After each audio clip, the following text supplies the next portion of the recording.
This is NTV. Yeehaw! Howdy, partner. Welcome. Happy 4th of July. Yeah, I see you're getting right into the celebration. Welcome to Every New Day, and this is the ENDstream if you're tuning in just now. And yes, it is 4th of July, so a warm celebratory hello to all American viewers. Independence Day. Yeah. When the Americans kick the British's ass. And sometimes it goes a bit further than that. Oh, right. That is Independence Day. That's the Independence Day we remember more because that was from our time, right? That's the Will Smith movie. Bill Paxton, I think, his speech, was one of those infamous speeches from cinema. There we go. But today's the day, like, the Americans are against the red codes, like the Brits, ex-colonialists. Yeah. Like before the Tea Parties and all that stuff. Before the Freemasons, like Washington and all that. Here we go. Here we go. Here we go again. I'm kidding. I'm just kidding around. Yeah. It is funny, though. You could associate the colors to that. But yeah. A funny thing is, though, that a lot of people do celebrate the 4th of July across the world, not just only in the US. So it's become kind of a bit of a trend, just to shoot fireworks and stuff. So, yeah. Right. Like background, like a hot dog over here and some fireworks. I like it. It's very specific. So even though I'm not American, I'm like, it's the day. Yes, you're in solidarity with the independence of the Americans. Nice. I like that. I appreciate it. And independence, like in general, like all countries to be. Indeed. Like, I don't know. So yeah, catch us. We're live streaming simultaneously across Rumble, Kick, and YouTube. Hit that follow button on all your favorite platforms so you never miss a moment with us. Yeah. Smash the subscribe, drop a like, and let us know what you think in the comments. Plus, jump into our Discord community ASAP while it's still open, because it's only open right now to everyone. And if you can, join the community, because soon, at some point, it's going to be exclusive for members only. So we're going to actually cut off the open invite. We're also live on x.com and Instagram. So come join the NTV squad and be part of something epic. And think different. Isn't that the motto from Apple? I think it's like think different. But yeah, you can find all of our links in the chat. We'll post them in the chat, or if they haven't already. So yeah, once again, we're on YouTube, on Rumble, on Kick, and our socials are X, Instagram, and Discord. Go. Make sure to follow us over there. And yeah. And let's get right into it. We got a few things to cover. I just want to show my news before we start. Like, it's the No Mercy. I like it. No Mercy. Yeah. Quiet. Is that official Cobra Kai merch? Or no, it's not. No, but it's of Cobra Kai, right? Yeah. Oh, cool. Nice. It's I like Cobra Kai. He's the bad kid in Karate Kid. Whoever doesn't know. All American movie. Come on, it's great. So yeah, right now I'm gonna stay quiet, and for now, and we can just like jump into the news, right? Yes. So we have. Let's start off in the EU, and we got an interesting Instagram reel that popped up, which kind of relates. Well, let's watch it first, and then like get into it. So yeah. So give me a sec. He doesn't have music or anything in the background. New with you. Some people from our government stole millions from the EU. Wait, what? Yeah, it was a huge scandal. Okay, what's the story? So some powerful people here pretended they were farmers. They told the EU, hey, we have goats, sheep, and farms. And they told the EU, can we have some money to help take care of them? And we believed them, so we sent them hundreds of millions of euros in farm aid money while you were trying to help. Yeah, money that was supposed to help real farmers. Yeah, so the issue is those people were lying. There were no goats. goats, sheep, farms, not even banana trees on Mount Olympus. What? Yeah, someone said they're growing banana trees on Mount Olympus. Snowy Mount Olympus. Anyways, those people lied and stole so much money. And how were they caught? Our detective team was like, something seems fishy. Yeah, it definitely was. Our detective team wrote a 3,000-page report showing that the Greek government was included in the scam. 3,000 pages? And from those people were ministers, lawmakers, and workers in a farm payment agency. That's like a whole gang. They were! The investigators even listened to phone calls and bro, they were bad. Why? They were talking as if they didn't care that they stole so much money. Yeah, they stole it. I don't think they really cared. Yeah, and thing is, a lot of people here got mad because that money was supposed to go to farmers, not random stealing politicians. But you arrested them, right? Well, thing is, politicians here have immunity, so they cannot go to jail unless parliament says so. Yes, our detectives sent that 3,000-page report to the Greek parliament and said, please arrest them. And our prime minister said, we failed. Well, as long as they're trying to fix the problem, that's what's needed. Well, I don't know if they're fixing it because we fined Greece 415 million euros. And our people are mad because this is going to be taken out of taxes, although some politicians stole that money. I really wonder who would even trust politicians anymore. Hey, Greece, what's new with you? Some people... Yeah, so that was it. Even bringing that up, trusting politicians, I've said it in the past. I don't trust no politicians. It's exactly, pointless. and if you just check out the comments of that video, everybody is like, "Oh, what's new?" Like, you know, politicians like stealing from people, and it's crazy. I mean, this is in relation to basically how Greece has seen an increasing tension over the land use and agricultural policy and environmental regulations in recent years. And I think it's not only Greece, it's also across the Mediterranean, because this seems, we're focusing right now on Greece, but this is European subsidies, right? The southern states of Europe tend to be particularly victim to this. In particular, I know like with Spain as well, and Portugal, and even Italy.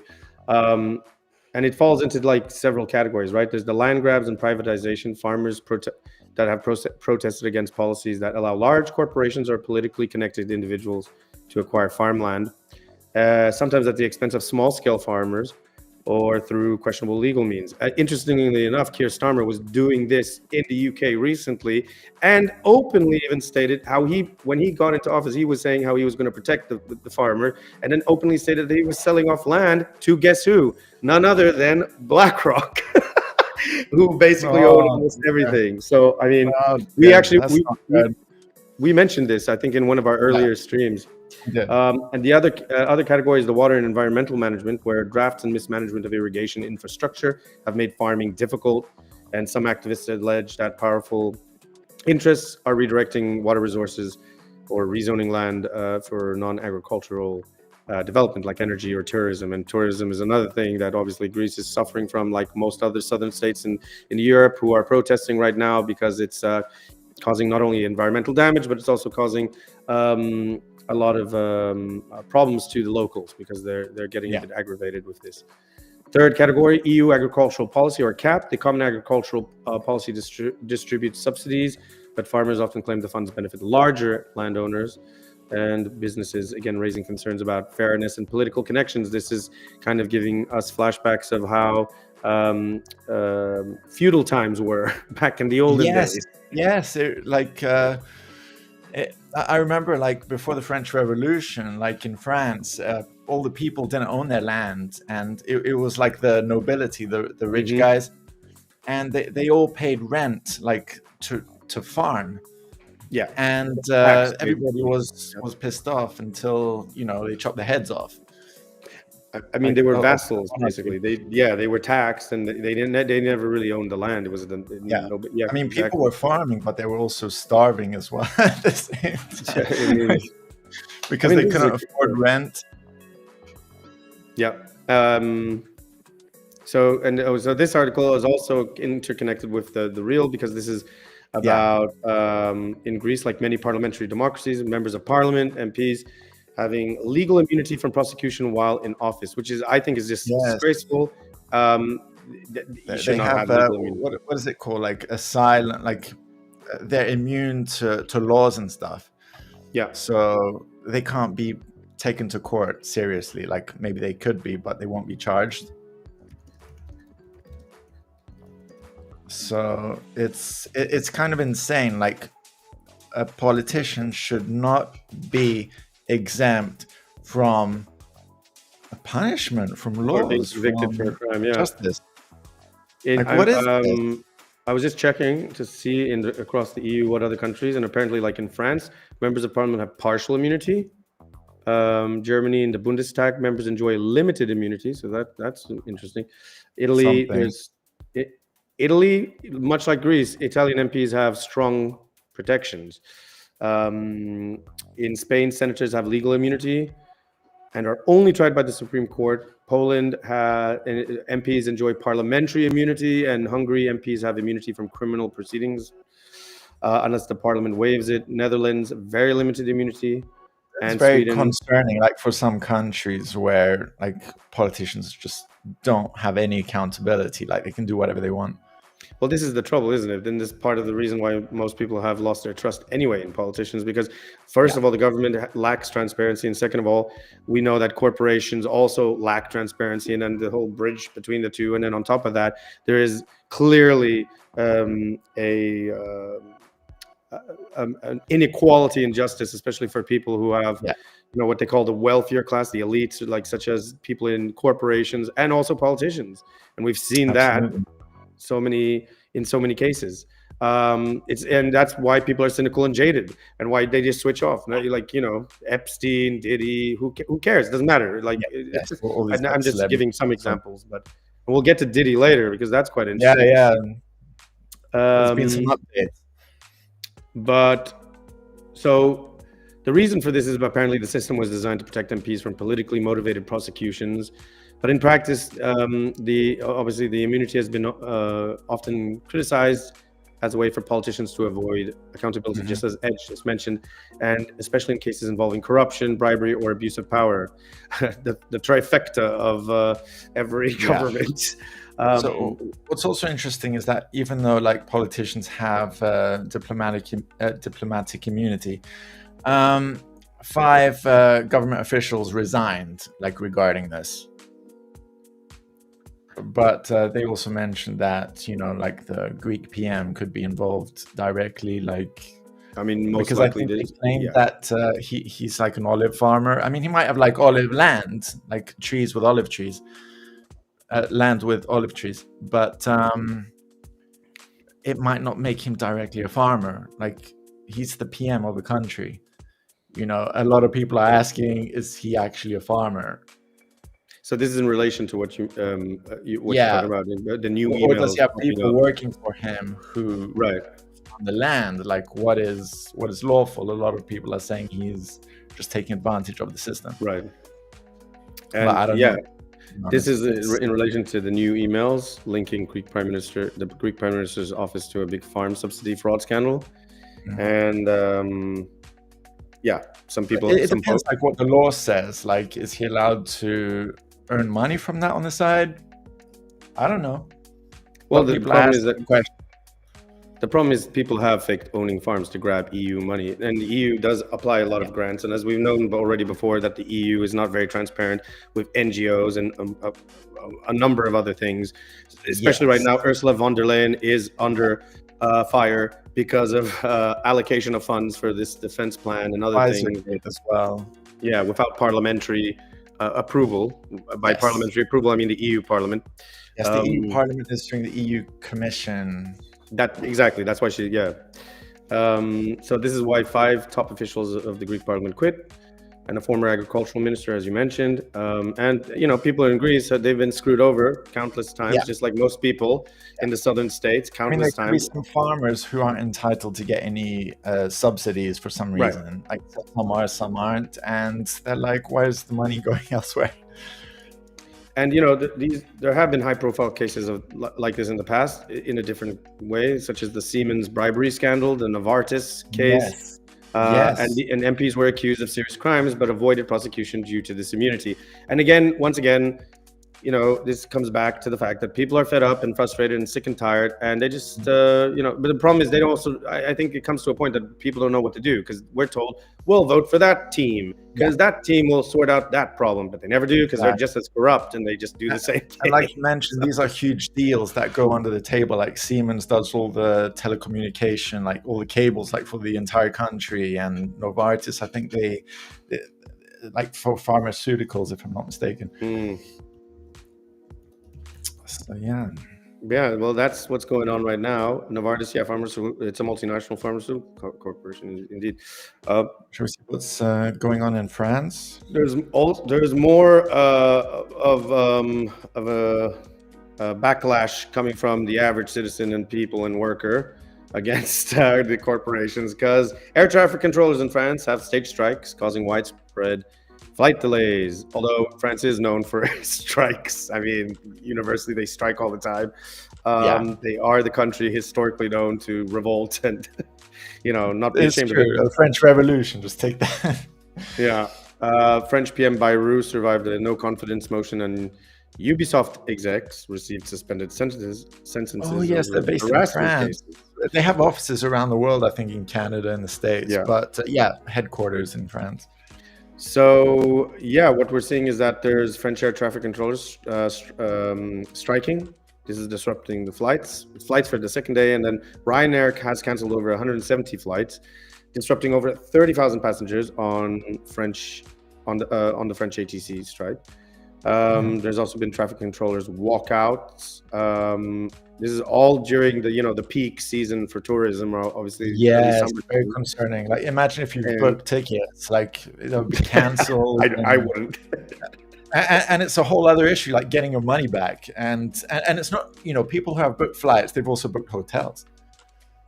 This is really the worst timing, and on top of, and a lot of hotels have like no refunds, like depending on like what you pick on booking or whatever. So in summary, basically, we're seeing minority unions demanding better staffing, equipment, and management culture. What a surprise! It's been a 2-day strike, starting from July the 3rd to today, July the 4th. This is the start of the summer travel season. This is prompting DGAC to cut more or less 40% of Paris flights and up to 50% in southern France. That's kind of wild. And the impact is that around 1,500 flights canceled across Europe, displacing over more or less 300,000 passengers. Wow. This is crazy. That's crazy, like a third of a million.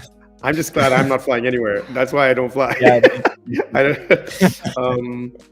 The airline response has been talk about Boeing, right? Oh yeah, that's another thing, right? Because they're always into these. I don't take it from me, folks, but I would just advise don't fly any airline that carries a Boeing plane. But airline response has been that obviously Ryanair has cancelled 170 flights. EasyJet and British Airways adjusted their operations, and Air France maintained long-haul services. The transport minister called it unreasonable. But the Ryanair CEO labeled it a recreational strike. Maybe he's just so used to France striking all the time. But this seems legitimate because again, these are the problem with a lot of corporations and how there's this middle management and it's just not as good. They're not listening to the workers. They're understaffed. People are working longer hours. I mean, it's crazy. Part of the reason why. What's interesting is that like regarding Ryanair, like Michael O'Leary, the Irishman, the CEO, he's always been very vocal, and a lot of people praise him for cheap tickets of Ryanair, whereas other people kind of accuse him for this sort of like business model because it's just like cutting costs on everything. And when you're talking about flights, that can like raise questions of cutting costs. This is the trouble here is that it's always putting quantity over quality, and by that I mean it's not only the quality of the work, which is necessary because obviously your staff needs to have also quality, of management, and also they need their quality, and that's how they can provide the quality of service. But people tend to forget this, and they just want to cut down to the bottom dollar and just make the profit. And it's part of the reason why they're pushing for AI. And we're seeing AI pop everywhere, all over the place. But the reality is AI is also not the answer, to substitute actual workers and good quality work, or services. And a lot of people would argue, well, if they don't like their jobs, they can do another thing. Yeah. But come on, you need like a basic standard of like at the workplace. It doesn't matter what you do. There should be some rights. So we reported in our chill stream about the heat wave because we were all complaining about how hot it was. Yeah. But today we can report actually that 8 confirmed heat wave related fatalities across Europe, including 2 men trapped in a Catalan wildfire, which was linked obviously to the heat wave. Their authorities have boosted aid for vulnerable communities, and these 2 men were 2 farmers who tragically died in a rapidly spreading wildfire in Torrefeta y Florejacs, Catalonia. The blaze consumed around 6,500 hectares of farmland, generating a towering convection cloud that complicated firefighting efforts. Wow.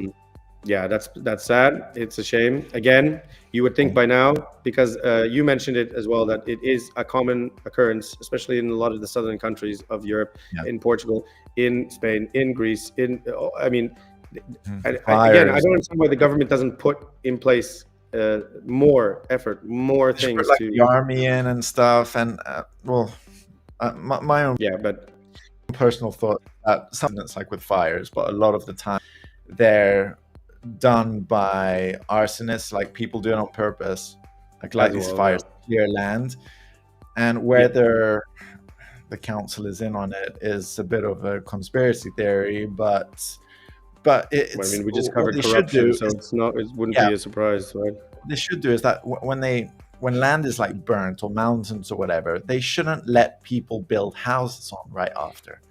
It's exactly, just don't let them. Whose land is it to begin with? Where did they buy it from? Yeah. Regional authorities evacuated 14,000 residents and urged them to stay indoors during this crisis. However, moving on from that, as tragic as that was, at least 8 people have been confirmed from dying from heat-related deaths across Europe. These include 4 in Spain, which 2, of course, were from the Catalonia wildfires, 2 in France, 2 in Italy, and the heat wave across Europe has hit a record, basically, according to many. In France, there were reported at least 300 plus hospitalizations, and of course the widespread school closures and infrastructure strain. Switzerland shut down a nuclear reactor due to the overheated river water used for cooling. That's crazy. Switzerland, you think, because it's alpine, but wow, there you go. Yes, this was the Besnau nuclear power plant located on the river Are, and it shut down 1 reactor and reduced the second to 50% capacity. The river temperatures had reached around 25 degrees Celsius, risking harm to aquatic life if the water was released at even higher temperatures. In southern France, the EDF, or Électricité de France, public utility owned by the government, shut down the Golfec plant due to calm river temperatures and limited water availability, which could have reached 28 degrees Celsius, exceeding safety thresholds for ecosystem protection. Italy placed 18 cities under red alerts. 2 elderly men died from heat exposure in Sardinia. We have, I think there's a we have a video. Yeah, we can have a show. It was this is the Spanish wildfire. Yeah, we can play it without in the background. So this is the Spanish wildfire. It's pretty devastating and crazy. That's crazy, and the ash as well. It's terrible because that lingers on. It lingers on in the atmosphere for a while. Smoke everywhere.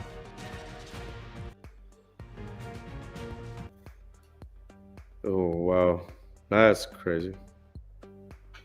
It's quite a shame, and like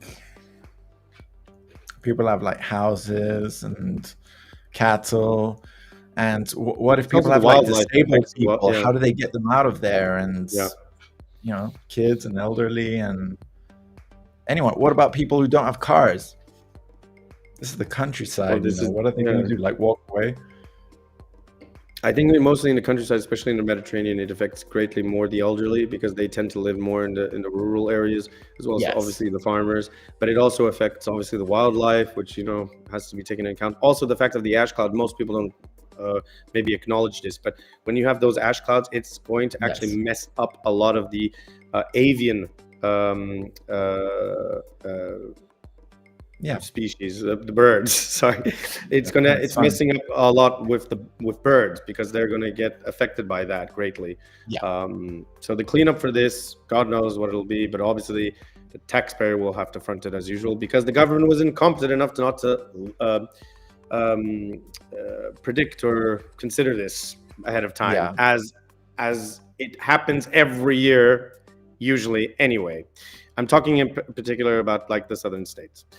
So obviously we also had a situation in Greece and Crete and in Crete and the mainland. So over 5,000 people evacuated from, is it Ierapetra?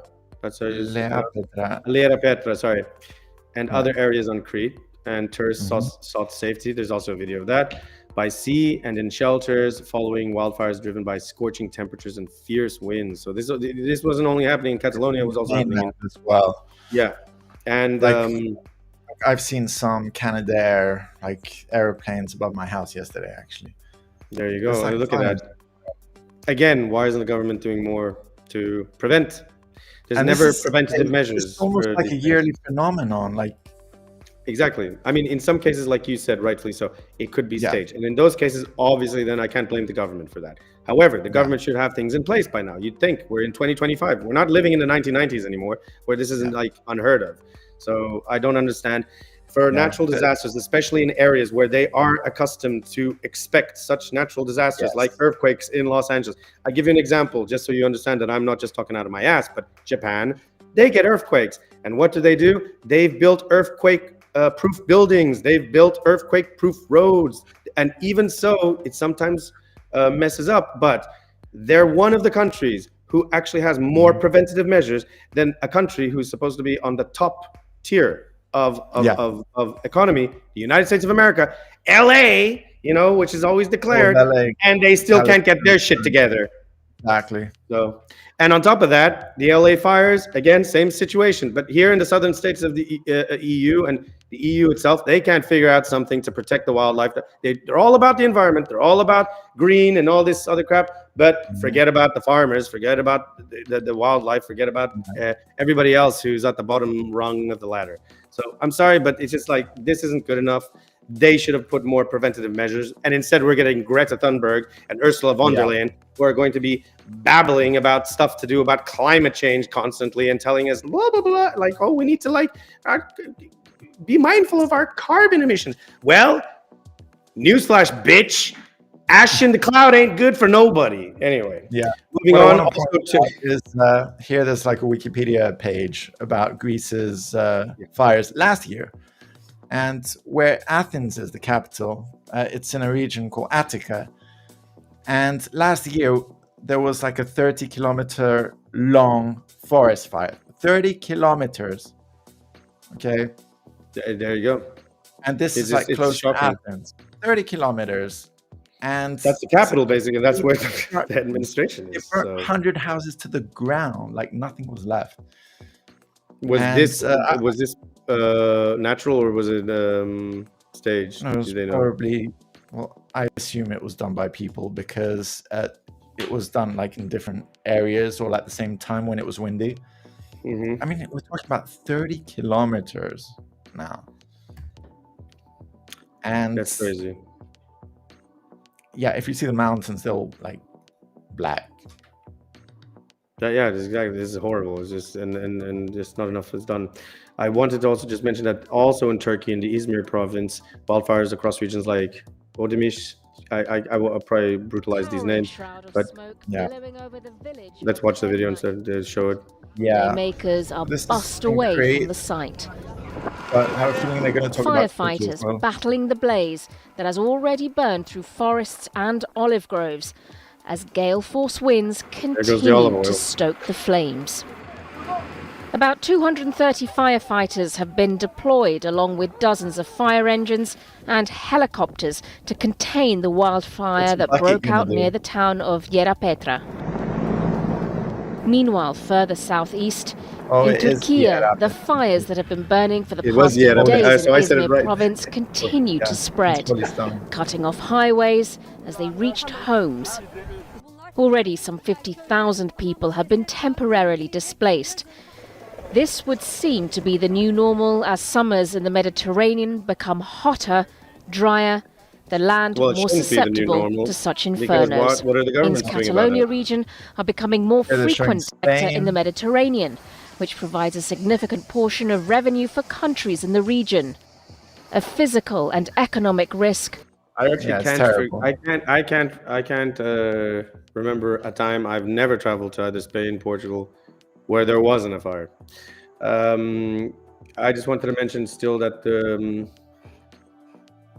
there was the deaths of a forestry worker. This was in Turkey, and an elderly man due to smoke inhalation, and around 50,000 residents evacuated, with approximately 200 homes destroyed. Just as you mentioned in Greece, how there were like 400, Yeah.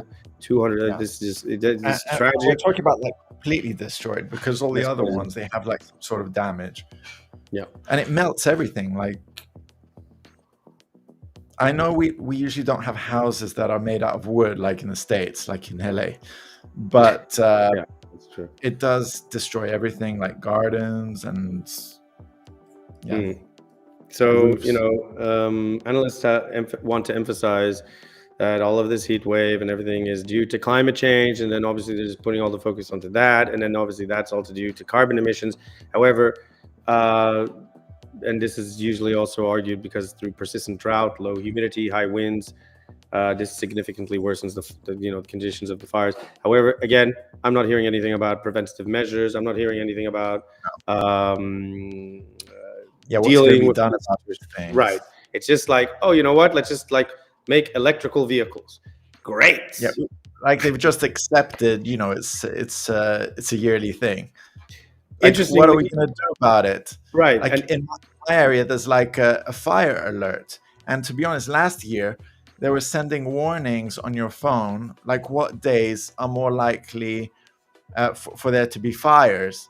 And that's probably like due to wind, but it also gives a heads up to the people starting these fires when it's best to start them. right. And I know that there are probably some groups like with motocross, like motorbikes in the forest and stuff, with like jerry cans and just light stuff. I mean, last year or the year before, there was like an arsonist from another country who was arrested, and he was just an arsonist. He was like, There you he go. liked fire. Like if you've seen the beginning of Lethal Weapon 4, this guy with a flamethrower. Yeah. I mean, they Something get like away. They know they'll get away with it because, again, there's nothing being put in place for this. And what's even more shocking is that you'll have a country that is actually very much more environmentalist, like Switzerland. And even them, Yeah. look at them. They have to shut down a reactor. Like, what would have happened if that blew? Like, this isn't It's just the case of insane. trying to like blame it on climate change. This is also the case of concerning. having to look at the reality that things are cyclic, and guess what? Things are going to change, and we have to adjust, and we have to adapt. We have to put things in place. Like, it's crazy. Yeah. Just like in the Netherlands, they knew that flooding would cause more and more, so they built the dikes. Absolutely. They set up the things to ensure that there wouldn't be flooding. Meanwhile, They're other smart countries, about it. But of course, they did get a lot of floods, like from the rivers, from destruction, but they did something about it. Well, enough about that, because we need to move on, Yeah. and let's just talk about our friend, the Ukrainian President Volodymyr Zelenskyy, who visited our house in Denmark, coinciding with Denmark taking over the EU Council presidency. He held talks with the Danish PM Mette Frederiksen and EU Commission President, our favorite, Queen Ursula von der Leyen, on deeper defense industrial cooperation and a potential joint production of military equipment like interceptor drones, everybody seems to have misinterpreted Martin Luther King Jr.'s famous quote. He said, "I have a dream, not I have a drone." And this also coincided with discussion of tougher sanctions against, drumroll, Russia, because that's worked so well. Anyway, Denmark reaffirmed its commitment to supporting Ukraine's EU accession and bolstering Ukraine's air defense capabilities, even as the US paused certain arms shipments. So as Denmark takes EU helm, geopolitical tensions rise. And as we mentioned, Denmark assumed the 6-month rotating presidency of the EU Council this July 3rd, and in the midst of heightened geopolitical challenges. The key priorities have been strengthening EU defense. We've talked about that at length. Everybody has been hearing about that. Aiming for military investment alignment with NATO by 2030 and joint procurement via the European Defense Industry Program, aka the European Military Industrial Complex. Now we know its acronym is EDIP. Literally EDIP. There you go, folks. They can't find like a better. Yeah. It's because they dip their hand in your pocket. Fill your wallet. In your wallet, exactly. Also another key priority is boosting the EU's economic competitiveness. We've mentioned that before, especially in response to US tariff threats, and we'll get into that in a second, and global supply pressures, and supporting Ukraine and Moldova's EU accession, climate action, ironic, right? Given there we go again. Regulatory reform, ironic as well, given what we just mentioned earlier today. And I'd like to know, like, where all this money, like, for climate reform, climate change is going to exactly. It goes into the bureaucrats' pockets. And the regulatory reform is also a kind of a joke, because we just mentioned earlier at the top of the show about what was going on with the farmers and in Greece and such. And also another key priority is to target migration control efforts. So apparently now a lot of EU countries are now targeting migration efforts, because now they're all seeing an issue with immigration, or at least illegal immigration of sorts, and trying to rein that back in. So let's see. In some cases, it could be a concern. In other cases, it could be to sway people's attention from other stuff. Probably, yeah. We have, this is about where are we going to next? So there is an idea that Trump has been inspiring a new kind of European revolution.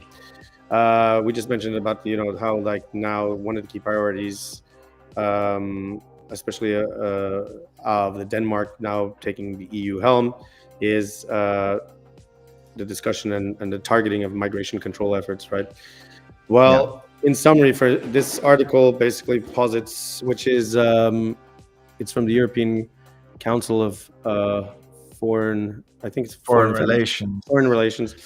That the European Council of Foreign Relations polling suggests that Donald Trump is transforming political and geopolitical identities, not only in the US, but also across Europe.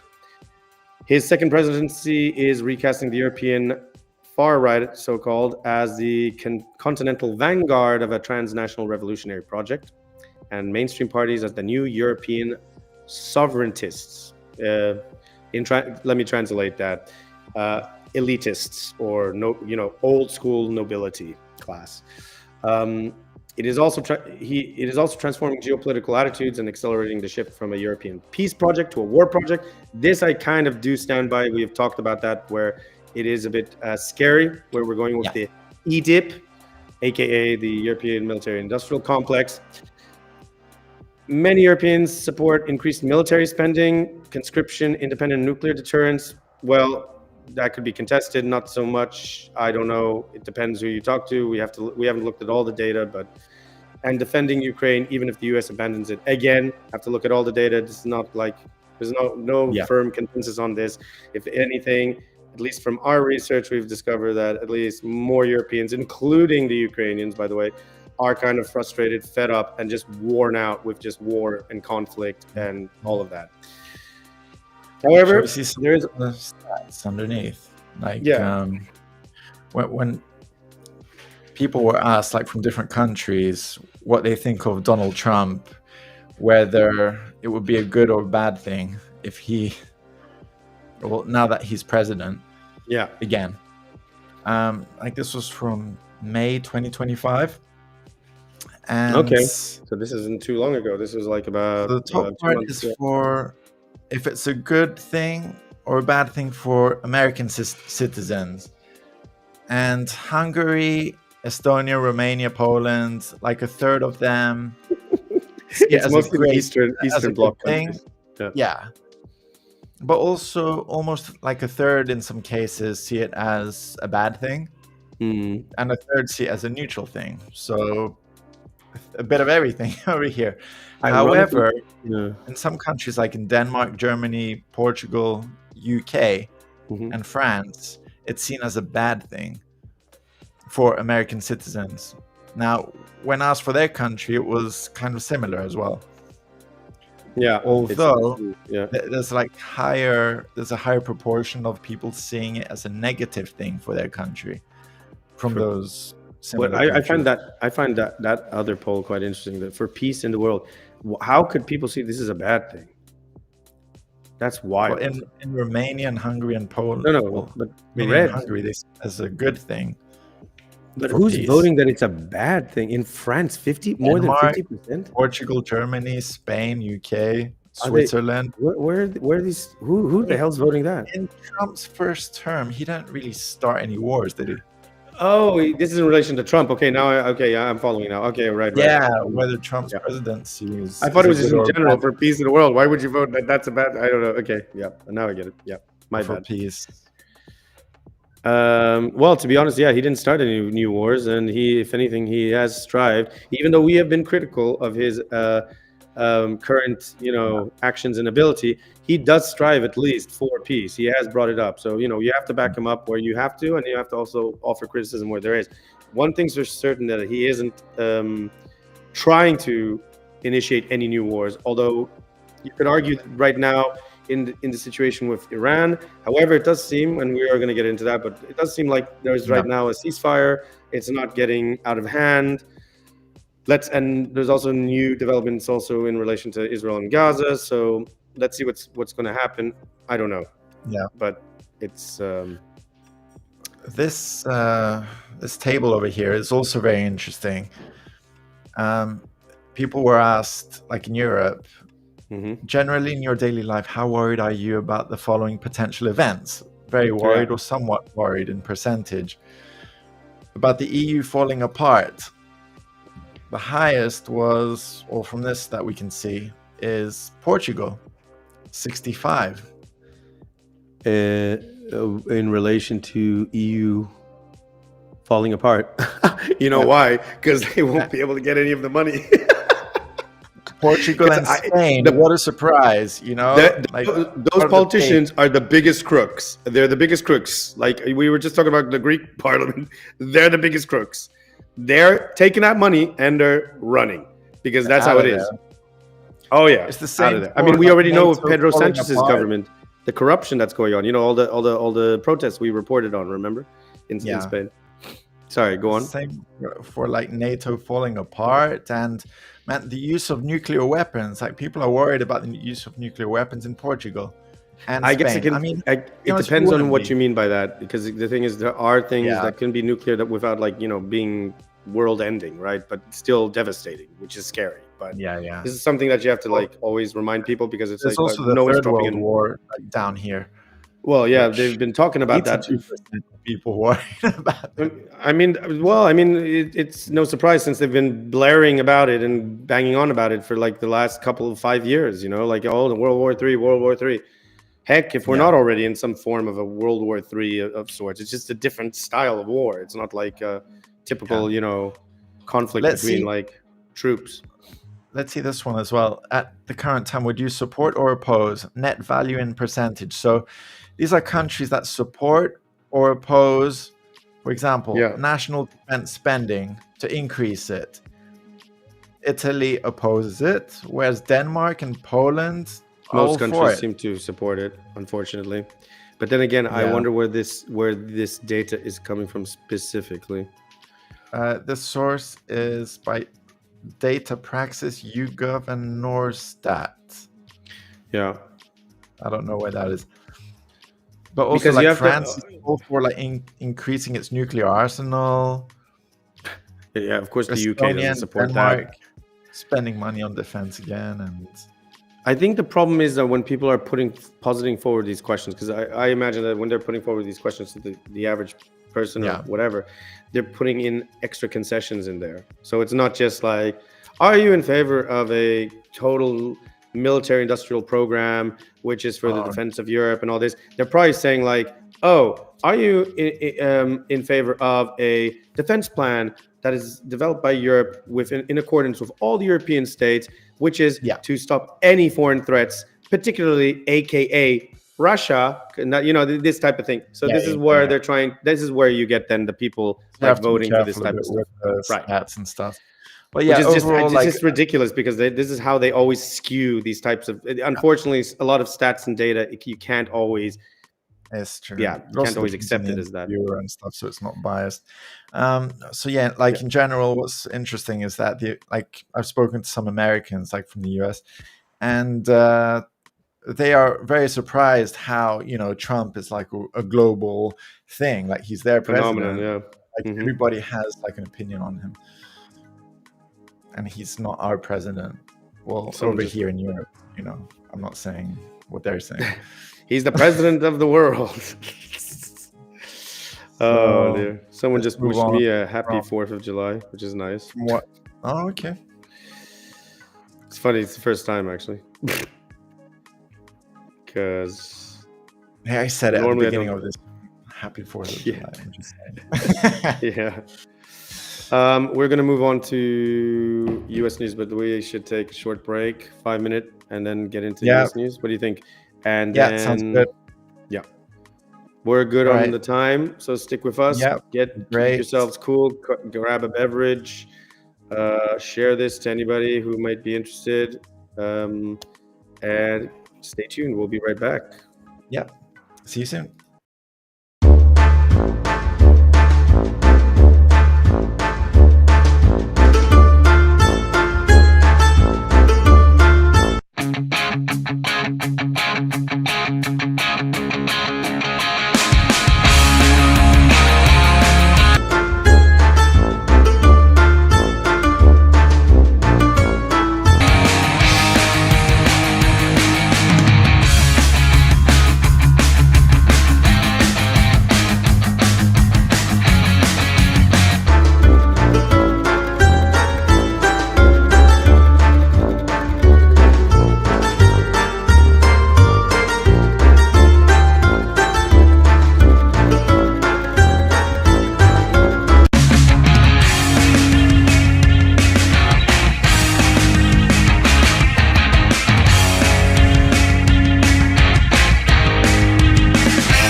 And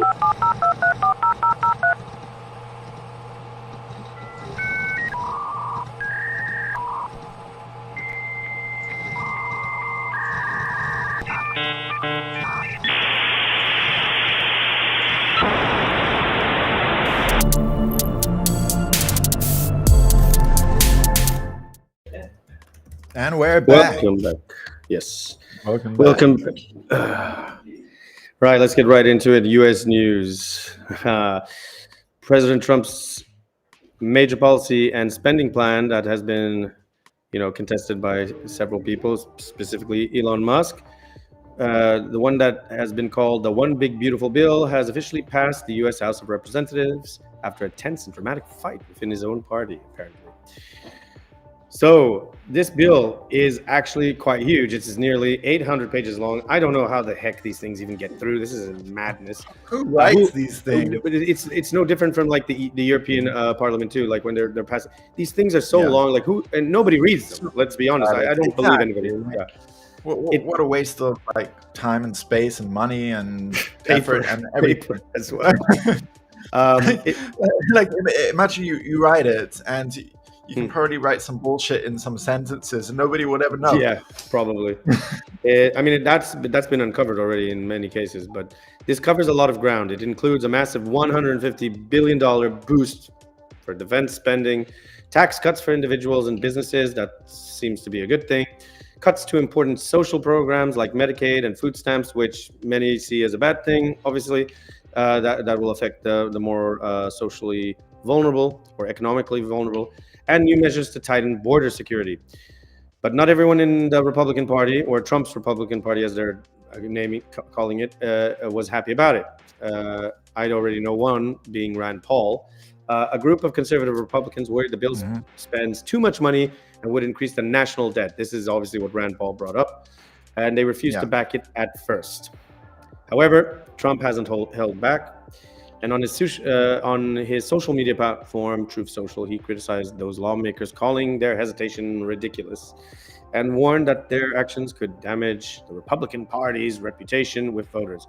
I hate to say it, I think the GOP already did that themselves after a long period of time. He pressured them to support the bill. Not sure if that's such a great thing, in my opinion. And despite the pushback, the bill survived a tough vote in the House. And to make things more complicated, Democrats tried to delay the bill's progress by talking for hours. This is also a tactic that many of the parties use, sometimes against one another. In fact, one Democratic leader, Representative Hakeem Jeffries, spoke nonstop for more than 8 hours to slow things down and highlight concerns about the bill. So after nearly, oh my God, this is madness. After nearly 29 hours of debate, the bill passed with enough Republican support to move forward. So now let's talk about what actually is in the bill. Oh, we already mentioned that. The BBC, right? Yeah, the big beautiful. Yeah. So the main problem that people, especially Democrats, have raised concern over is that the bill includes cuts to social welfare programs like Medicaid and SNAP, programs that provide medical care, food assistance to millions of Americans, and it contains tougher immigration policies aimed at securing the U.S. border. So fact checkers from the BBC take this with a grain of salt, of course, because, always look into these things yourselves, but we present them as they are. They looked at some of Trump's claims about the bill and found that some promises like job creation and tax savings were overstated. They also pointed out that the bill could increase the federal deficit. Well, this has also been, brought up by the likes of Elon Musk and Rand Paul specifically. That means the government might borrow more money unless the economy grows much faster than expected. This has always been the issue because there's always these promises made that, we're going to be making more money. But the problem is, by the time that you increase the job market and increase spending and such from within domestically to raise the domestic economy, you're still borrowing way too much, and therefore then you're in debt. It's the mentality of spending a lot so you don't have to spend more in the future, but increasing your credit card debt and then still having to pay that off, and that just the interest just keeps accumulating over time. So hell no. So while this is a big win for Trump and his supporters, it's also exposing the divisions that are currently rising within the Republican Party, and it raises concerns about the country's financial future, obviously. And I think this is an issue that is not only isolated to the United States of America. I think it's obviously a concern that we're seeing also across Europe because of their ridiculous astronomical amount that they're putting into funneling money into this, their own defense plans. So we can relate on to, Elon Musk versus Trump. So as we all know, the bromance is over, but the political feud isn't over this big, beautiful bill. So do you reckon he's gonna get into politics or something? We are getting into, he does raise that. He does raise that. Yeah, because basically Musk publicly threatened the Republican lawmakers who hesitated to back Trump's massive spending and policy package known as the Big Beautiful Bill. And Musk warned that those who oppose the bill could face damage to their political careers. And he's not wrong there because, obviously people will vote these people out eventually if they don't like Musk American? Yes, he is American. Because I think he was raised in He was born in South Africa, but he's American. Yeah. Okay. And despite those warnings, these lawmakers, Republican, are not worried or intimidated by his threats. And so this feud between Musk and Trump has escalated publicly. Trump continues to pressure the Republicans on social media to support the bill, as we mentioned, which got passed. And Musk has now continued to criticize both Trump and these GOP lawmakers for their handling of the legislation. There's a video, in fact, that we can show about this.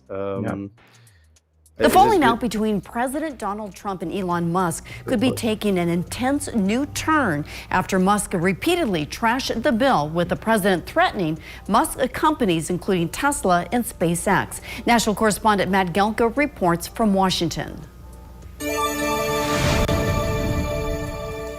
Elon Musk was mostly quiet about politics for the last few weeks, but came back into the fray with a barrage of posts trashing the One Big Beautiful Bill, calling it debt slavery. Saying the bill would lead to America going bankrupt, he posted that members of Congress in favor of it should hang their heads in shame, promised to back primary challenges to members who supported it, and floated the idea of forming a new political party, the America Party, if the bill passes. America! Fuck yeah! I wanted to say something Team America related, but wouldn't it be interesting if he establishes this today?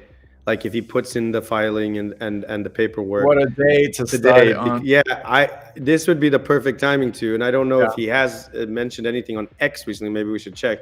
Could have even called it America or something. American Party. The thing is, many people tend to always. There's been so many different parties.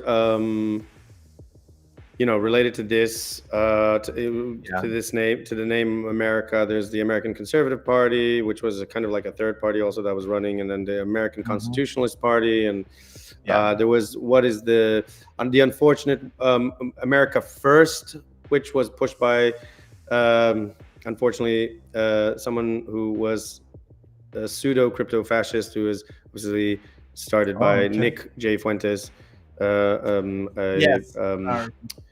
He's a live streamer and a political commentator who is actually banned across all social media platforms, which I think is also silly. But he still streams on his own platform, live streaming platform called cozy.tv. But he's been pushing that movement, the America First movement. This is the movement that was actually when he was trying to run, he kind of jumped on it temporarily. Anyway, I'm trying to have a look and see if Elon Musk has posted anything recent in relation to this. A bit more of this video. Yeah. I say hell has frozen over a second time. Look, but Elon Musk is right about this. He's got it exactly right. It's a far cry from when Musk and the president were buddy-buddy through the first few months of Trump's second term. You have been treated unfairly, but the vast majority of people in this country really respect and appreciate you. You know, you're invited to stay as long as you want. A 1 a.m. Truth Social post from the president ripped into Musk, claiming he was mad about losing electric vehicle mandates. He then suggested taking away government subsidies from Musk companies, saying it would save America a fortune. Okay. Yeah, well, we can actually show a recent tweet that he posted, oddly enough, where he's actually saying, Independence Day is the perfect time to ask if you want independence from the two-party, some would say uni-party, system. Should we create the American Party? And if I look at it now, it's 62.1% saying yes, 37.9% saying no. There you go, yeah. Can I see like the results without just having click to just say yes or no, and then you'll see the results. Yeah, there you go. And yeah, if you click the post itself, there might be some interesting comments there. Good. And he follows up with, one way to execute on this would be to laser focus on just 2 or 3 Senate seats and 8 to 10 House districts. Interesting. That limits actually the terms for these offices, and also like the amount, right? Given the razor thin legislative margins, that would be enough to serve as the deciding vote on contentious laws, ensuring that they serve the true will of the people. There's no wrong there. Didn't he also say that he wanted like a party that was centrist, like not left or right, and something? He was never really left or right. That's the point. Like he is a liberal, but then again, the term liberal has been misrepresented to define simply, you know, someone on the left, when it's just over time been associated because of social liberalism, obviously. But yeah, as you brought up, people are wondering if Elon Musk might start his own political party after all the drama of Trump and this big, beautiful bill. However, it's super tough to pull off in the US. The whole system is built around these two big parties. This is part of the problem. It is, and until people wake up and recognize it, you know, nothing will change. So starting a new one means dealing with tons of headaches, like getting on ballots, raising cash, convincing voters to switch teams, and that's always been an issue. I mean, we even saw that with, you know, even if you want to run as an independent, and that's been the case. Like Bernie Sanders went through that process and then gave up, and that's why he joined back again with the Democrats. RFK Jr. was trying that after he saw that he had no, chance. Yeah. But Musk does have money and fame and a platform, and he does. He could have the support to do this, especially from the youth, who are the new voters coming in. And even though he doesn't have the real support right now, it's still an interesting idea. And who knows, like, this man, when he puts his mind to something, he will do it. So people didn't believe that he was going to buy out Twitter. Yeah, but he did. So who knows what the real intentions were, to get Trump back or for him to get more power. Let's see what happens. Let's see what happens. Watch this space, and I'm not holding my breath, because I know that if he really wants to do it, he'll probably do it. That's for sure. Yeah. So anyway, moving on to other news. Let's move on. After halting live, see the other video about this? Oh yeah, we can have a look at it. We asked the question because it's been asked yet again: is it time for a new political party? If Trump's reconciliation bill passes, Elon Musk believes the America Party is going to get formed the next day in opposition. We'll see if he's telling the truth on that one. But it is true that when it comes to our politics, a lot of Americans are frustrated by the Democratic and Republican two-party system. In fact, not only a poll by Americans. NBC and Not only Americans. We're seeing this now. We're seeing this in the UK. Oh, the UK right now, everybody's fed up with Labour and the Conservatives. And we're seeing this across the board. Even I think it's developing also in France. It's developing. But the problem is, people say one thing and they like to complain, but, they don't do anything about it. Stop voting in the same knuckleheads and stop voting. The parties all vote for either for something that they have some interest in, or the lesser of two evils. The problem with I hate that argument, like when people say, "Oh, it's a lesser of two evils." It's still evil. So you're not assisting the situation. you're not any better. But No. you know what? A lot of, like, at least over here in Greece, they have a thing whereby the vote, like, if people didn't vote, they would like, the votes that were not counted go straight for the higher party. Like, automatically. This is something that it's not only in Greece. This is also in other places, in other countries. Basically, yeah, they basically the votes that aren't counted, they go to the remainder go to that. Yeah, which sucks. But I mean, we could do a whole piece about this. Actually, it should be maybe we make an endosophy video or something in relation to the whole two-party system. Oh wow! Wait, hold on. Something's going on. I'm turning in. Just give me a second. Yeah. But moving on.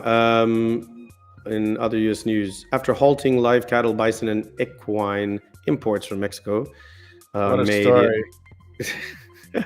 On May the 11th, due to the New World Screwworm threats. What a name as well. There you go. The USDA will restart phased livestock imports beginning July 7th at several southern border ports. Why? Well, this move follows 8 weeks without new pest detections, extensive use of sterile fly releases, and improved screening collaboration with Mexican authorities. So the USDA is preparing to release billions of sterilized New World screwworm flies from planes across southern Texas and northern Mexico. The sterile insect technique, proven decades ago apparently, aims to collapse the pest population by interrupting breeding. So this investment plans to include a new $8.5 million fly production facility in Texas, a $21 million expansion in Mexico with goals of releasing hundreds of millions weekly. Good Lord. So disgusting. Okay, so the state has realized there's a huge problem with these, like, worms. Yeah. And which are, like, infesting the livestock, all the cows basically. And stuff. Yeah. But I think in the States, they realized they were originally coming from Mexico, so they need to deal with the problem before it gets impacts worse. Them. You're right. Yeah. And let's have a look at the video. Mm-hmm.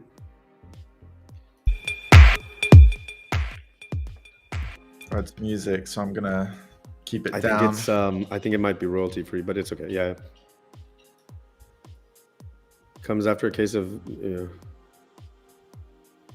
So the insects have been increasingly, like, coming northward, like towards the States.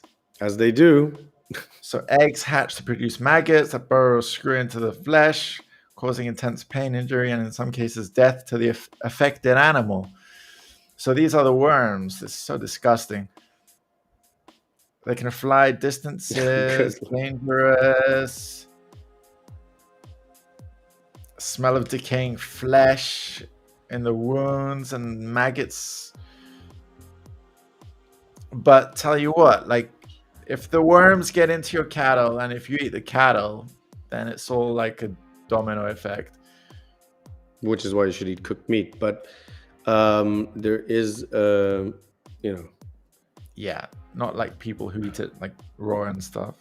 Steak tartare and what do you call it? Yeah, a steak tartare. Well, usually it's treated still. They're treated. How would you like your meat? I would like it cooked. I think a lot of people are probably after this going like, I'm just having it cooked. Having it like, just before it turns like burnt. So, I guess that's pretty crazy. gross. Oh God, there's a dog. It's a dog infected by. Oh Lord, poor thing. Yeah. Anyway, so hopefully they sort that out. Hopefully nobody's eating during this stream. Whoever. We apologize if you're eating a burger or something. Well, staying with Trump, but moving into world news right now. Putin and Trump discussed Iran and Ukraine in a phone call, a Kremlin official says. This happened on July the 3rd. And Presidents Vladimir Putin and Donald Trump held a frank, hour-long phone conversation, which was their sixth sixth since Trump took office. It's interesting that it was only an hour long. I would have expected they had a lot more to talk about, but the topics they covered obviously were the ongoing war in Ukraine and the situation in Iran and the Middle East. Putin's stance, he reiterated that Russia will not abandon its core objectives in the Ukraine, though Moscow is open to negotiations, including issues like prisoners and remains exchanges.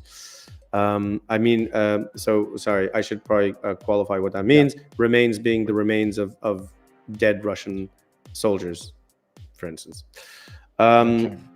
They also discussed Iran diplomacy, where President Putin emphasized that the Iranian issue should be resolved exclusively through political and diplomatic means, signaling Moscow's policy position on regional tensions. Trump confessed that no progress was made toward ending the Ukraine war. He expressed feeling not happy and very disappointed with Putin's refusal to budge. Trump indicated plans to speak with Ukrainian President Zelenskyy soon, especially amid the pause in U.S. weapons shipments to Ukraine. I guess the key takeaways of this is that it was a cordial yet perceived as an unproductive dialogue, although both leaders did talk openly, and President Putin reasserted his stance and remained steadfast on his position with Ukraine. No ceasefire yet in sight, but the Kremlin's commitment to its objectives suggests some hope for a potential swift breakthrough down the line. There is also the wider diplomacy element, which is a call that, in terms of this call, which touched on diplomatic channels for Iran and prisoner exchanges. So this indicates maybe change of heart, change of views, and there might be a silver lining, on the way. Yeah. So, in other news, which is quite devastating, and for most who probably aren't even familiar about it, there was a 5.6 magnitude earthquake that struck Fiji, the island of Fiji, and the tremors were felt all across Southeast Asia. An island chain in Japan was rocked by 900 earthquakes in 2 weeks.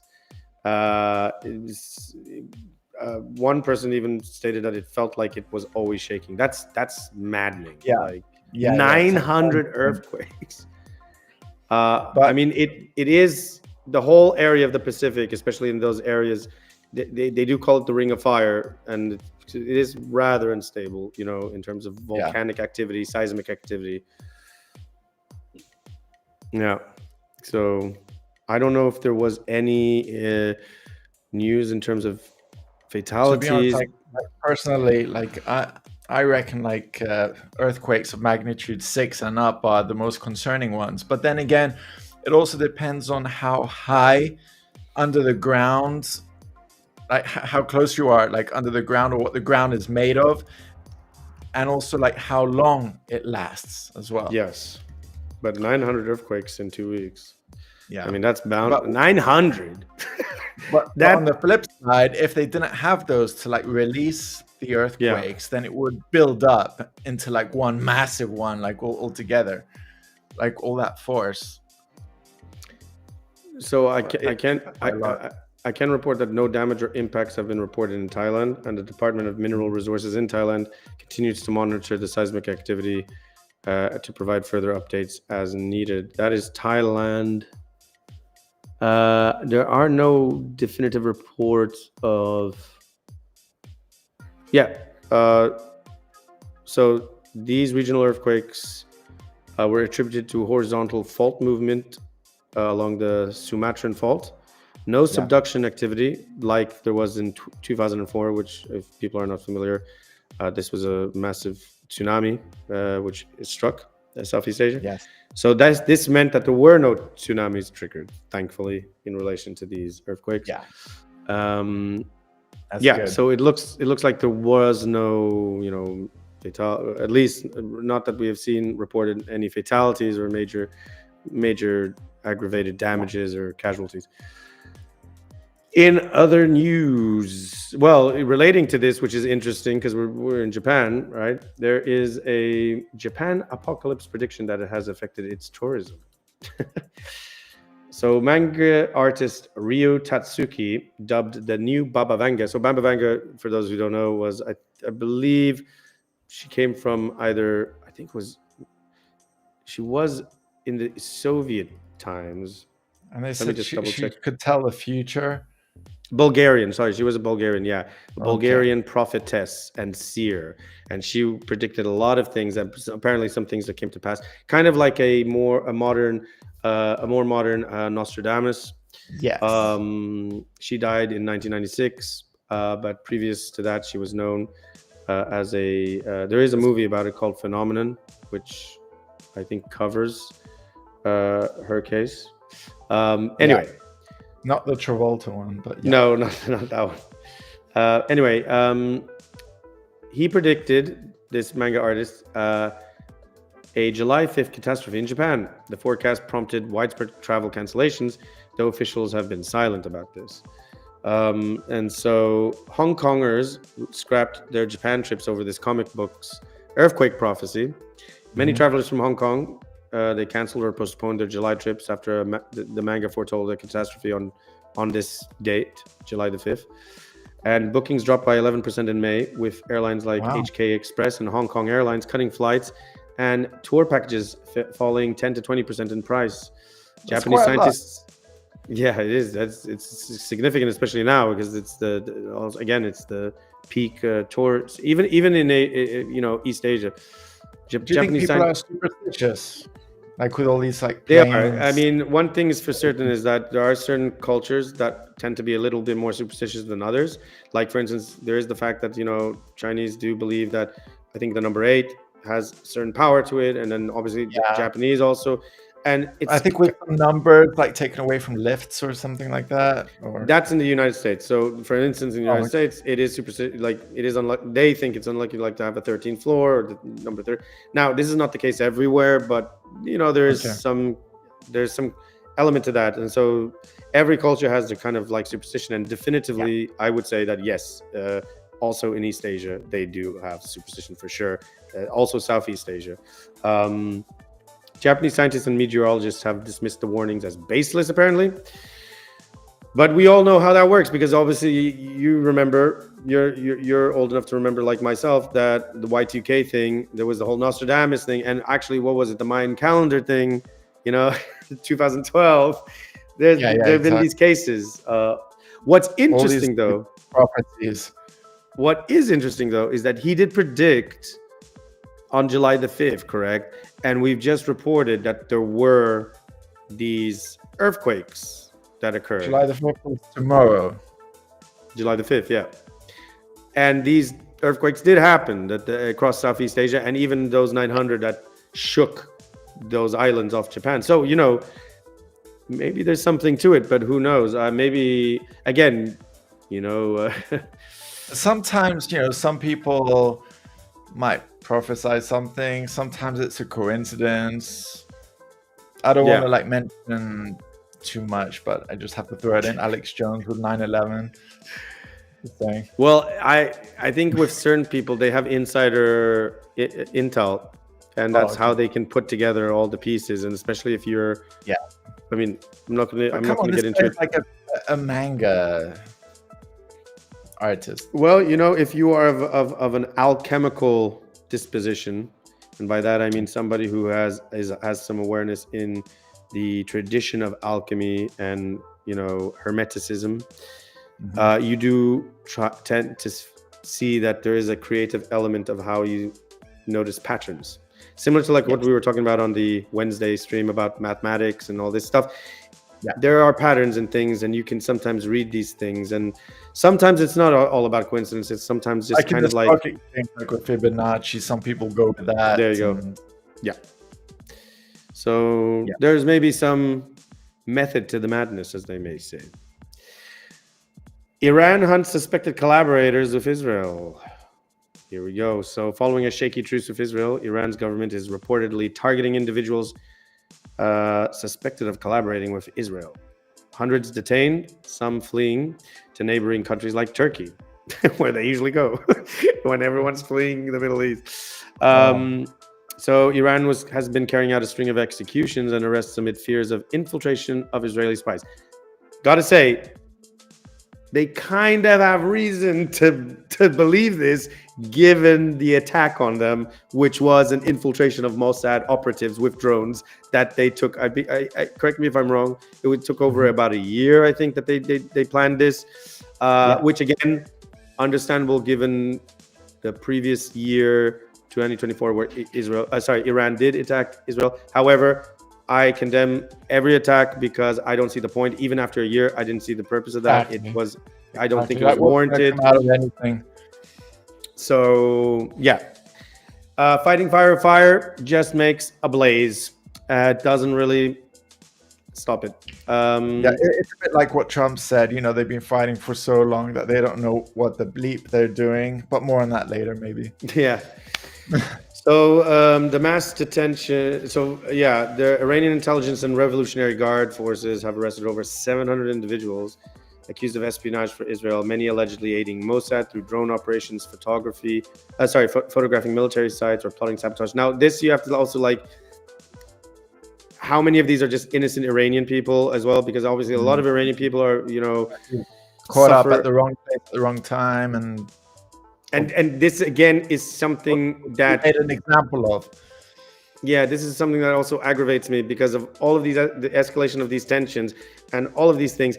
This is only going to also impact the Iranian civilians even more, because now you're going to have this paranoia, much like the Red Scare in the United States of America, during the whole Cold War. Yeah. And now you're going to have targeted civilians, Iranian civilians as well, who, for whatever reason, they're going to be targeted, and you're working with the Mossad for, and this is the thing that people aren't looking at. Traitor, come with us, and So again, it's very concerning. Who catches the brunt of this? The civilian, the average person, everyday Joe. Yeah, and Jill. So at least 3 Kurdish men were hanged in Urmia, convicted of aiding Israel in the assassination of nuclear scientist Mohsen Fakhrizadeh. Another 2 were reported executed on similar charges. These were Kurdish people. Parliament passed emergency espionage laws permitting faster trials and harsher sentences. It is exactly like the McCarthyism of the United States of America during the 40s. Harsher sentences under wartime standards. Basij, paramilitaries, and checkpoints have been ramped up nationwide. Of course, there's human rights concerns, as we mentioned. Organizations like Amnesty International warn these actions are fueling arbitrary arrests. We just highlighted that. Yeah. Opaque trials, torture, and executions, with digital monitoring and suppression of dissent increasing. What's interesting is that the 3 men that were hanged were Kurdish, and also I know Kurds that were in the UK and even in Greece and different countries. They don't have their own country, and they, No, they don't. They've been actually trying to, many peacefully fight, form their own fight for that. And one thing that many people don't know is that also a lot of Kurds have been affected by, obviously, the Iraqi regime and other regimes in the Middle East. Unfortunately, they have been targeted. They were actually, a lot of Kurdish people helped to fight off and stop ISIS when ISIS grew. Yes. Of course, that's not to say that there aren't also some bad eggs in the bunch too. There have been cases of some Kurdish terrorism as well that has occurred. However, that doesn't represent the full people and culture of the Kurdish people. So, you need to make a distinction there too. Mm-hmm. Sticking with Iran says it is committed to NPT, that is a non-proliferation of nuclear weapons, and it slams Germany's support for Israel. This report highlights Iran's official position. Foreign Minister Abbas Araghchi reiterated Tehran's adherence to the Treaty of the Non-Proliferation of Nuclear Weapons and its safeguards agreement. And even as Iran directs future cooperation with the IAEA through its Supreme National Security Council, Araghchi sharply criticized Germany, accusing it of supporting unlawful attacks on Iranian nuclear sites conducted by Israel and the US. I just want to point out the IAEA is the International Atomic Energy Agency, and it seeks to promote like peaceful use of nuclear energy, and to inhibit its use for any military purpose, like nuclear weapons. So Iran remains legally bound by the Non-Proliferation of Nuclear Weapons, the NPT, and its safeguards. The Parliament mandated that future International Atomic Energy Agency engagement will be overseen by Iran's National Security Council. Washington and Berlin have urged Iran to reverse suspension, and Iran responded by accusing Germany of aligning with Israel and violating the NPT principles. This occurs obviously amid heightened tensions following US-Israeli airstrikes on the Iranian nuclear sites and Iran's limited resumption of enrichment. So it's kind of interesting how like Germany has a say in this, like, you know. Well, it would, because Germany tends to be the powerhouse in the EU, significantly. I would say in regards to the fact that, I mean, I think Ursula von der Leyen is even from Germany, right? That's the other thing. Oh, that's true. All right, I think we can go for another little break, but a bit longer this time.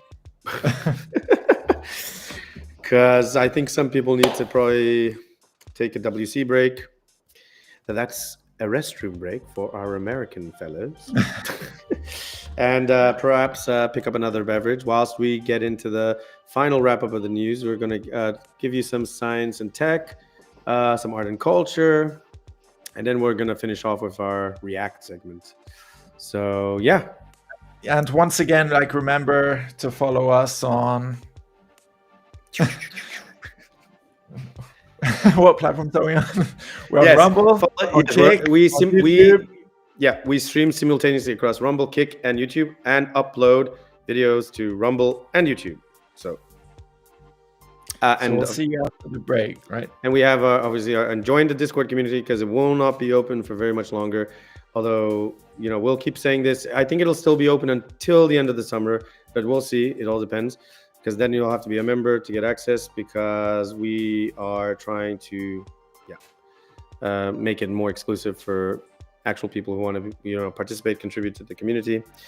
And also follow us on X and Instagram. We just opened Instagram. So yes, Edge, take it away. So we'll see you after the break.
And Welcome we're back.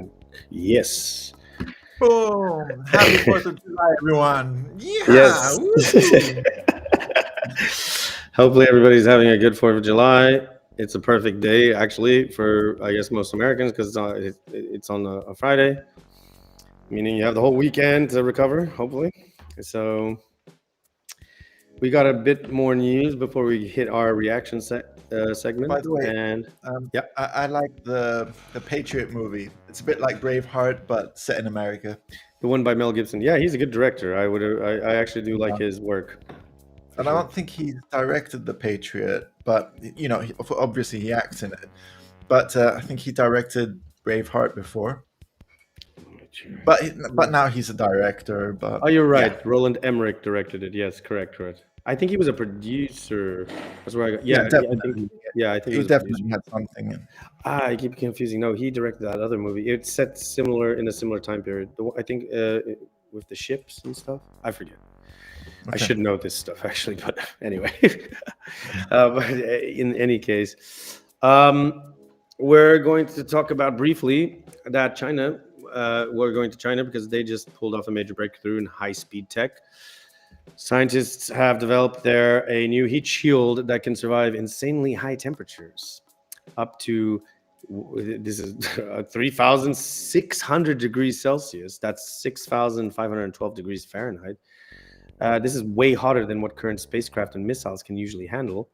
This shield is made from a special mix of super tough metals like tungsten and zirconium, and it stays strong even in oxygen-rich fiery conditions. That means it could be used on hypersonic vehicles or space missions without melting.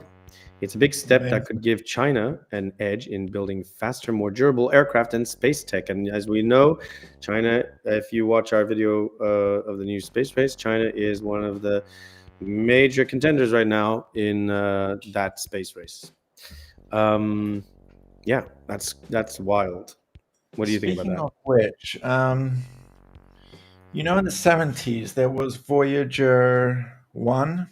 Yeah. I think the satellite that's still traveling like deep into space. And we mentioned in a previous video that satellite like reached, like, I think right now it's on the outskirts of our solar system. Yeah. And it reached something like this invisible, like, fire wall, like this. It's kind of like it reached a point which was like very high degrees. Let me just check. So it was actually space probe. It's like a heat wall. It was a space probe launched by NASA around 1977 as part of the Voyager program to study the outer solar system and the interstellar space beyond the sun's heliosphere, as you mentioned. It was launched 16 days after its twin Voyager 2, which is odd, and communicates through the NASA Deep Space Network to receive routine commands and to transmit data to Earth.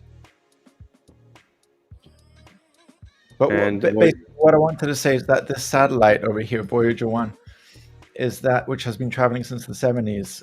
It's reached a 30 to 50,000 Kelvin wall. Now, Kelvin is kind of similar to Celsius, so just imagine like 40,000 degrees Celsius. Now, I'm surprised how this satellite is surviving. Like, well, it looks. I mean, it seems like a lot of the tech we had back in those days, like even the technology that helped us get to the moon, that was all scrapped and lost because even NASA officials had said that, oh, well, we have to just we have to rework everything from the start because they didn't have anything anymore, which, obviously, yeah, it obviously fuels the flames of a lot of conspiracy theorists saying like, well, did we, land on the moon in the end? However, back in the day, they used to make like a few products like better, like fridges and things. That is also true because we are now living in a much more sort of maybe not fuel efficient, but they were like more sturdy. That's for sure. They were more durable as well. I mean, the truth is that we're living in times of where it was making things much more cost effective to the point where it would break down. So that's why, laptops and mobile, they don't last as long. In fact, the older tech lasts longer because they were built to endure. And the problem is that many executives started realizing that this was not profit efficient because they wanted people to upgrade, to update, and so. Yes. True. But we can show a video of this. The next story is about China's new hypersonic missile. A hypersonic air-to-air missile that is shrouded in secrecy. Hypersonic missile which is capable of withstanding extreme heat. Hypersonic weapons. Now remember, there is a sort of a race to get the hypersonic weapons. Now these are weapons that are said to be faster, stealthier, and in many cases even unstoppable. In the silent expanse of the sky, a streak of vapor screams past at over Mach 5. No warning, no interception, just raw, unrelenting speed. That's the new face of warfare, and China's bringing it faster than anyone expected. Yeah, they're kind of like the hidden enemy or something, hidden threat. I mean, they are China. Yeah, I mean, they're currently the pioneers right now with like advancing in tech. And specifically, when you think about it, like, yes, you could. There is a lot to be said about China in terms of like whether or not a lot of their stuff is durable or if it lasts the test of time. But they are pushing boundaries to some extent. Now, at the same time, it's like how much of it can you believe? Because we know for a fact, and this has been already presented by numerous other commentators and individuals who are familiar with China. But how can you tell how much of it is true and untrue? Because China has bragged a lot about like their capabilities of like robotics and stuff like this, and in the end it's proven that it's not really as they say. So I don't know, but still interesting nonetheless. Yeah, it's interesting to see like where robotics also going to go in the future. Well, I can give you one. I can say one thing. It's definitely going into war, into defense. Welcome back to Race to Space, the only place where global air power and military strength meet unparalleled storytelling. Today, we will be talking about the terrifying rise of China's air-launched hypersonic missile arsenal. Weapons so fast, so lethal, they can wipe out an entire carrier strike group before a countermeasure is even launched. In easy words, let's just say that we're entering a new era of skyborne destruction. It's kind of interesting to think because like for a while they were like, oh, let's build like a faster jet. Let's make the F-35. Let's spend all of this. And here they are. They made like a quicker missile. There you go. Hypersonic. I mean, the only thing is all of this stuff. I mean, I would say it's great if it was going to be used in terms of space travel or even like to help advance jet propulsion and stuff like this. But it looks like it's always, it's always the case that it's being implemented for reasons of warcraft, and that's a shame. Yeah. Anyway, I think that was. If anybody wants to see more of this, this is on a channel called Race to Space. China's hypersonic missile. Yeah. Let's talk a bit about. Well, we can talk about briefly about because we did mention it earlier, the U.S. tariff threat shaking the global markets currently, and stablecoin regulation brewing. So the global markets are jittery ahead of the U.S. tariff deadlines, which Trump put forward, which are coming in July the 9th. Investors are preparing for up to 35% tariffs on exports that face market volatility. The U.S. equities continue rallying while Europe declines. Lawmakers are pushing the Genius Act for stable coin regulation. And basically, if you're wondering what the Genius Act is, it's the Global Enabling Non-Discriminatory Internet Usage and Services Act, which is it's a long somebody thought of genius and made somebody.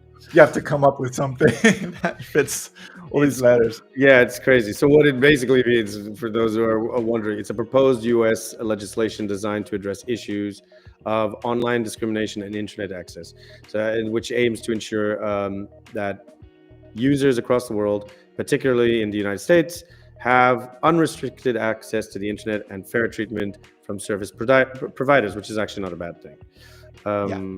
So it protects consumer rights, ensuring net neutrality, ensuring access to all widely available and affordable internet services and access, and also acknowledges the global nature of the internet, and this is enabling some form of a international collaboration towards global internet governance. That's the only element there that people some find maybe a bit daunting on the internet governance aspect to prevent but it's stipulated that it's there to prevent censorship and discrimination worldwide. But then again, those you can juggle. I mean, we do know that I think it was JD Vance, he was Marco Rubio was one of the people who was like criticizing the EU specifically, or Europe, in relation to how they were censoring some American or online American people with their views. And this was creating that whole tension where he was claiming that they weren't going to allow the people from those countries entry if that was the case. Or I think, do you remember? I think we reported on that not too long ago. So Arts and some sad news. Michael Madsen, the star of Reservoir Dogs and Kill Bill, and Donnie Brasco. Mr. White in Reservoir Dogs. I think he tortured some guy in there. He was in a lot of like Tarantino movies. Yeah, he died at the age of 67. Let me find out if he was Mr. White. He was Mr. Blonde. Mr. Blonde. And he was Pink. Mr. Pink. He did the infamous torture scene. You're right. He died at 67. He was found unresponsive at his Malibu home, later pronounced dead from cardiac arrest. Authorities have confirmed that no foul play is suspected. Madsen's career has spanned over 4 decades, during which he appeared in more than 300 films. That's pretty impressive. 300? 300 films. Those have been including Donnie Brasco, Thelma and Louise, a classic, Free Willy, Sin City, I think. and Sin City. Classic. Yeah. And he passed away yesterday, July the 3rd. So guys, watch cholesterol and smoking and stuff, but sometimes people's hearts give out, like, even if you take care of yourselves. So there's been a lot of his family have been posting that his loss has been a big they feel it. It's a big issue. He was also a published poet with several collections to his name. I did not know that. And at the time of his death, he was working on independent film projects and preparing to release a new book titled Tears for My Father, Outlaw Thoughts and Poems. Tributes from colleagues and fans have poured in, remembering him as a talented actor and a deeply emotional individual. There you go. he was like a badass or like a he did some of these movies. It doesn't mean the actor was actually like that. Like, he could be a really nice guy. It's just that's true. Knows how to act. Well, I mean, one of my favorite actors, Christopher Walken. He's always been portraying the villain or the weird oddball, but he's actually one of the most decent actors you can find. Like, he's a great guy. He has actually no controversy around him because he steers away from trying to be too much in the public eye and stuff like this. To be honest, I respect people like that. Separate their personal life from. Yeah, that's how it should be, right? Like, keep yourself private. Yeah. Football star Diogo Jota died in a car accident. Another famous death. He's a young football player as well. In his 20s. He died in a car crash in northwestern Spain. This was also yesterday. 28-year-old Portuguese international. He was traveling with his brother, Andre Silva. Their rented Lamborghini Huracan veered off the A52 highway near Serenadilla and caught fire. Good Lord. And they both men perished at the scene. I think some have said that maybe one of the wheels went out or puncture, and it they're investigating. But there are some early reports suggesting, like as you mentioned, possible tire blowout during an overtaking maneuver. I mean, the problem is when you're here's the thing, like, you've got what you call a one of these high-speed cars like a Lamborghini, and sometimes you have to wonder, okay, are they maybe pushing the limits of the car? Because everybody knows that they want to push the limits, right, at some time. Yeah. So it's hard to really determine what really happened.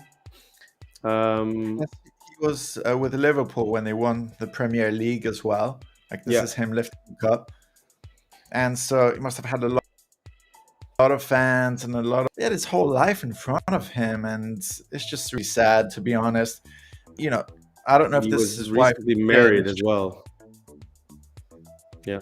So he's remembered by his wife Ruth Cardoso and 3 children. That's also pretty much sucks. But 3 of his children. It's not good. Anyway, in other news, less tragic. Yeah. How everybody always wondered, what's going on with the Eurovision? Why? And one of the biggest and it's no shade towards the country. I mean, to be honest, we've said it before that Yeah. some countries aren't in Europe, right? and it's like it's called Eurovision. It's in the name. Okay, But it's slowly becoming the EU as well, like where it's just like, yeah, just come on in. But I think we have like different countries that aren't in Europe. There's at least Israel, Australia. Is it Azerbaijan? Yeah, Central Asian countries as well. Yeah, and yeah, it's but not to throw shade at the country, even though you could for other things, but we're not covering that. However, Israel remains in the Eurovision for now. Now, Israel was, I think, one of the first to, join the Eurovision. That became the question on everybody's lips, like, how are they in the Eurovision Song Contest?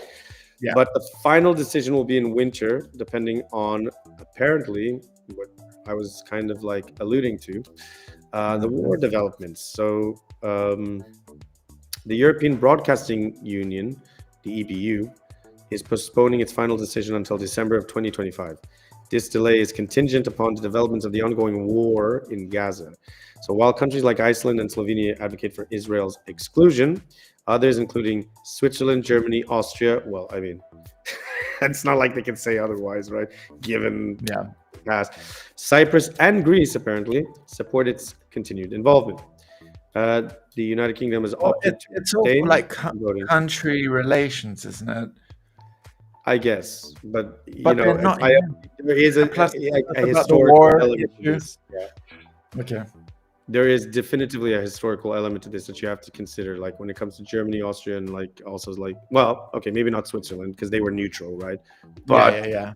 But still, But yeah, like since well, at least in recent years, like Germany is all for Israel. The one thing that not for the country, but like for like kind of like reparations in a way. Yes, but they have had to pay that. But the one thing that grinds my gears about this to some extent is that nobody considered that when you have an institution that is not supposed to be political, such as the Olympic Committee, they did not even like they didn't even take a breath. It was that fast that they just determined, like, well, no, Russia's not allowed. So all Russian athletes who had nothing to do politically were disallowed to participate as Russian and had to participate. You get other countries like bombing others, and in this case, we're at this point where it's we're sort of like, questioning it. It has to go through a panel or something. Yeah, that's very unfair. In my opinion, no, you know, that's the thing. If it's one country, it's like from one second to another, and another one, it's like, oh, we're postponing it. We'll see what's going to happen.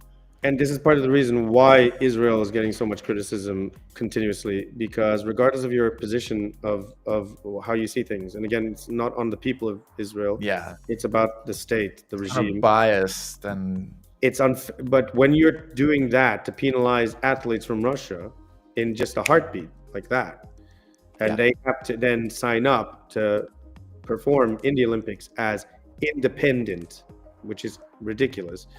Yes, you're not seeing the same policy being applied in this case. So I do find that, again, this only fuels the flames that people hypocritical. Said, well, it only fuels the flames that people have said countless times that the Eurovision is pure politics. It's all political. Right. So anyhow, even the votes are, let's face it. I mean, yes. That's the people level, not just the... Yeah, that's true. Now into something a bit more serious and also a bit controversial to some, maybe. Sean Diddy Combs... well... What? I think to everyone, like, what is going on with this guy? So he's... Sean Diddy Combs has been cleared of most serious charges. I was questioning myself. Why are they showing fires? Like, we went through the forest fires. But because it's Reuters. Yeah, it's Reuters, but also like but we have other articles to show this. A jury cleared Sean Diddy Combs of the most serious charges against him, though he remains jailed pending further legal proceedings. This legal development has drawn significant attention in the entertainment news. He was not found guilty. Sorry, he was found not guilty for trafficking and faces prison on lesser charges.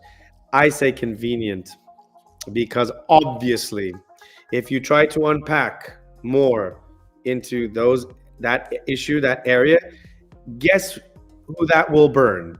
Many other bigger names. This is. Let's be honest. I said it from the start. Who else is involved in this? Diddy was not the top dog. Diddy was not the top dog. He was just, the guy that they steamrolled over because they just pushed him onto the track. Do you reckon this is why they didn't book him for the other charges? Maybe 110%. 110%. He was just another cog in the bigger. I'm actually really surprised. Like the jury should have. Obviously they talked about it, but maybe they asked themselves, do we really have proof, like tangible stuff? No, there's proof. There's more than a mountain of proof. The problem is this is no different from Epstein. This is no different from anything else. And this is why people don't believe in the justice system anymore. There is no justice. Guess what, ladies and gentlemen? Just join the club, which, by the way, you won't be able to because, as George Carlin said, you ain't in it. But just follow all the protocols, get into that club, and guess what? You will have immunity. And, the funny thing is we're kind of wrapping up the show with this. But now, from the top of the show, we were just talking about that, how the rich and the powerful, they have immunity.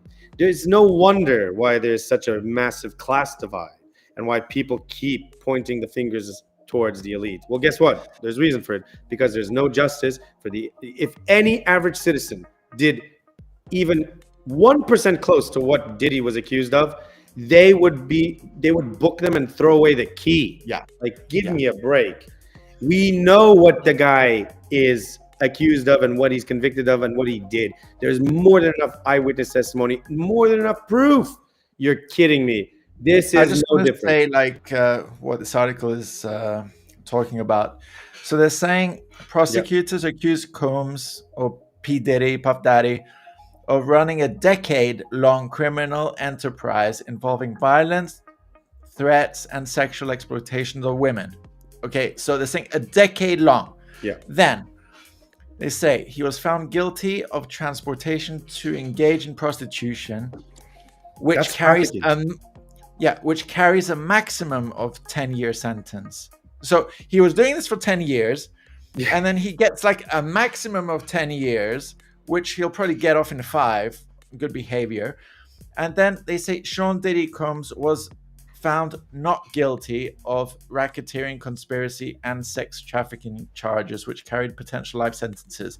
So those carry life sentences, but so they found him guilty of transportation to engage in prostitution. That's but they didn't find him guilty of. This is just rewording the law. This is rewording the law.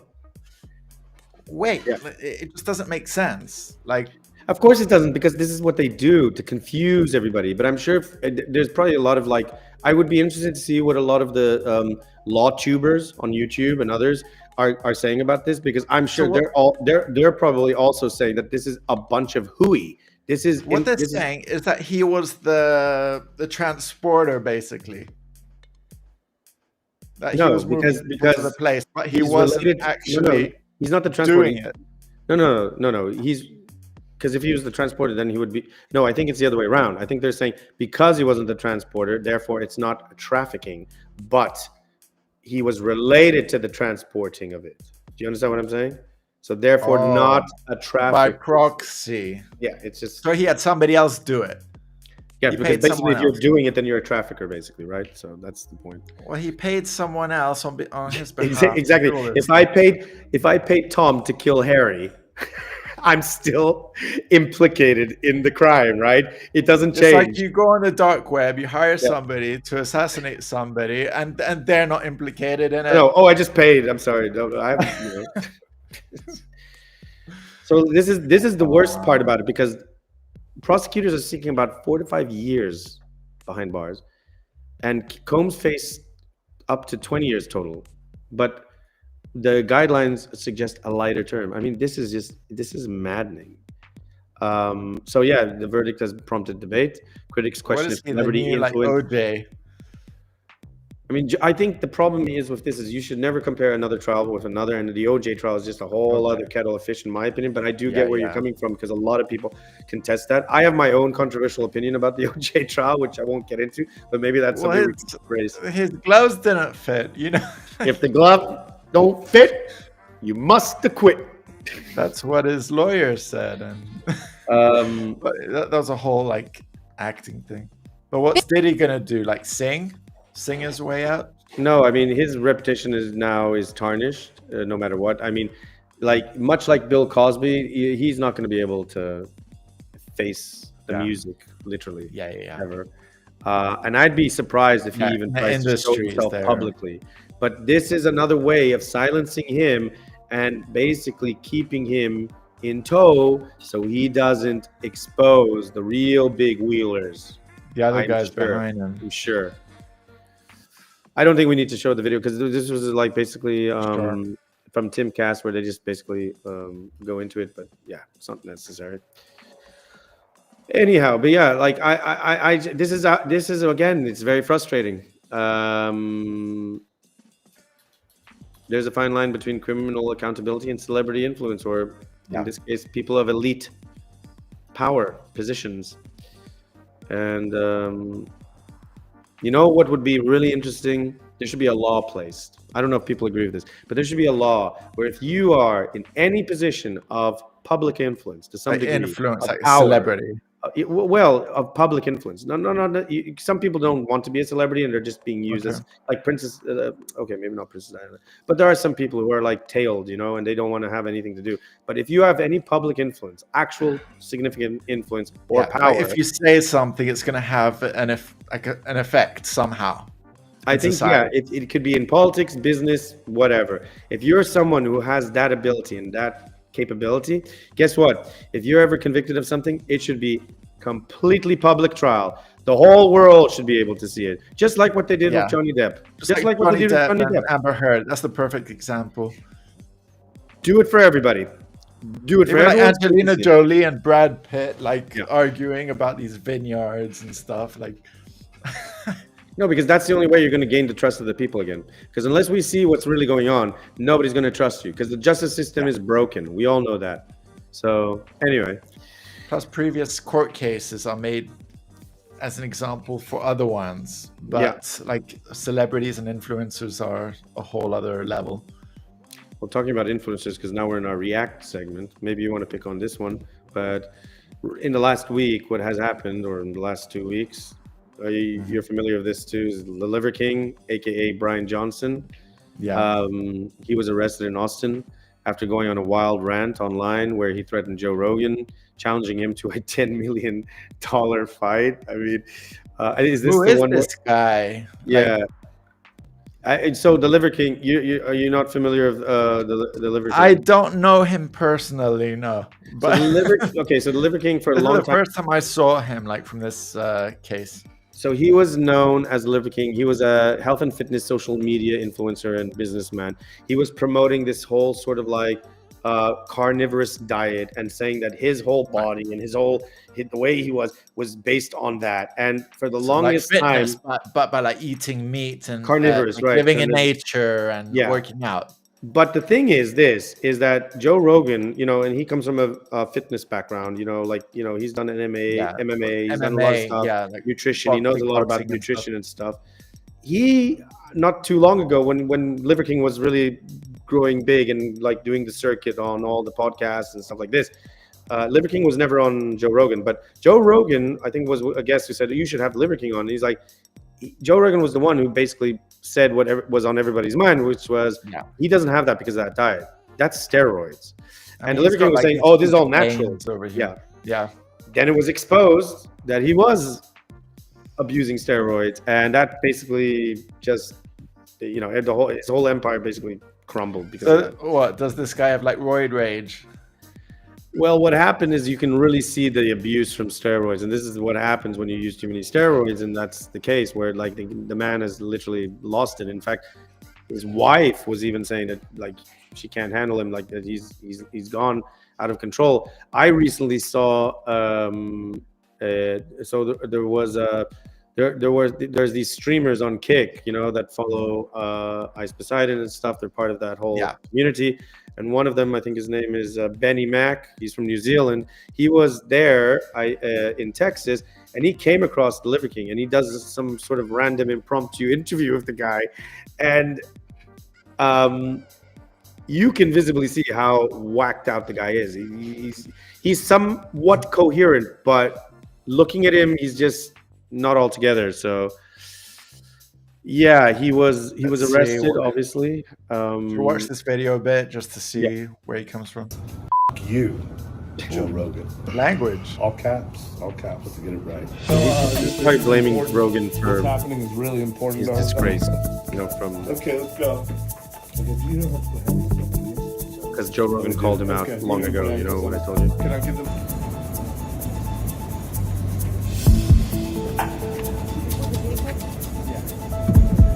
Welcome to Texas, Joe Rogan. Welcome to Texas. Fighting tension, real. You got it. He's like I said, rambling. The alarm's going off. Well, it's just in the cargo. Okay. I don't need that. I need that. His cameraman advised him not To take the the knife knife. with him. He's taking Smart a knife cameraman. to a fist fight. Yeah, that's that old saying. Yeah. He's 47, and he looks like that. Like he looks run out.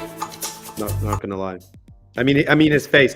Obviously, like the body is because due to like steroid use, but the face and everything looks run out for a 47-year-old. Wow.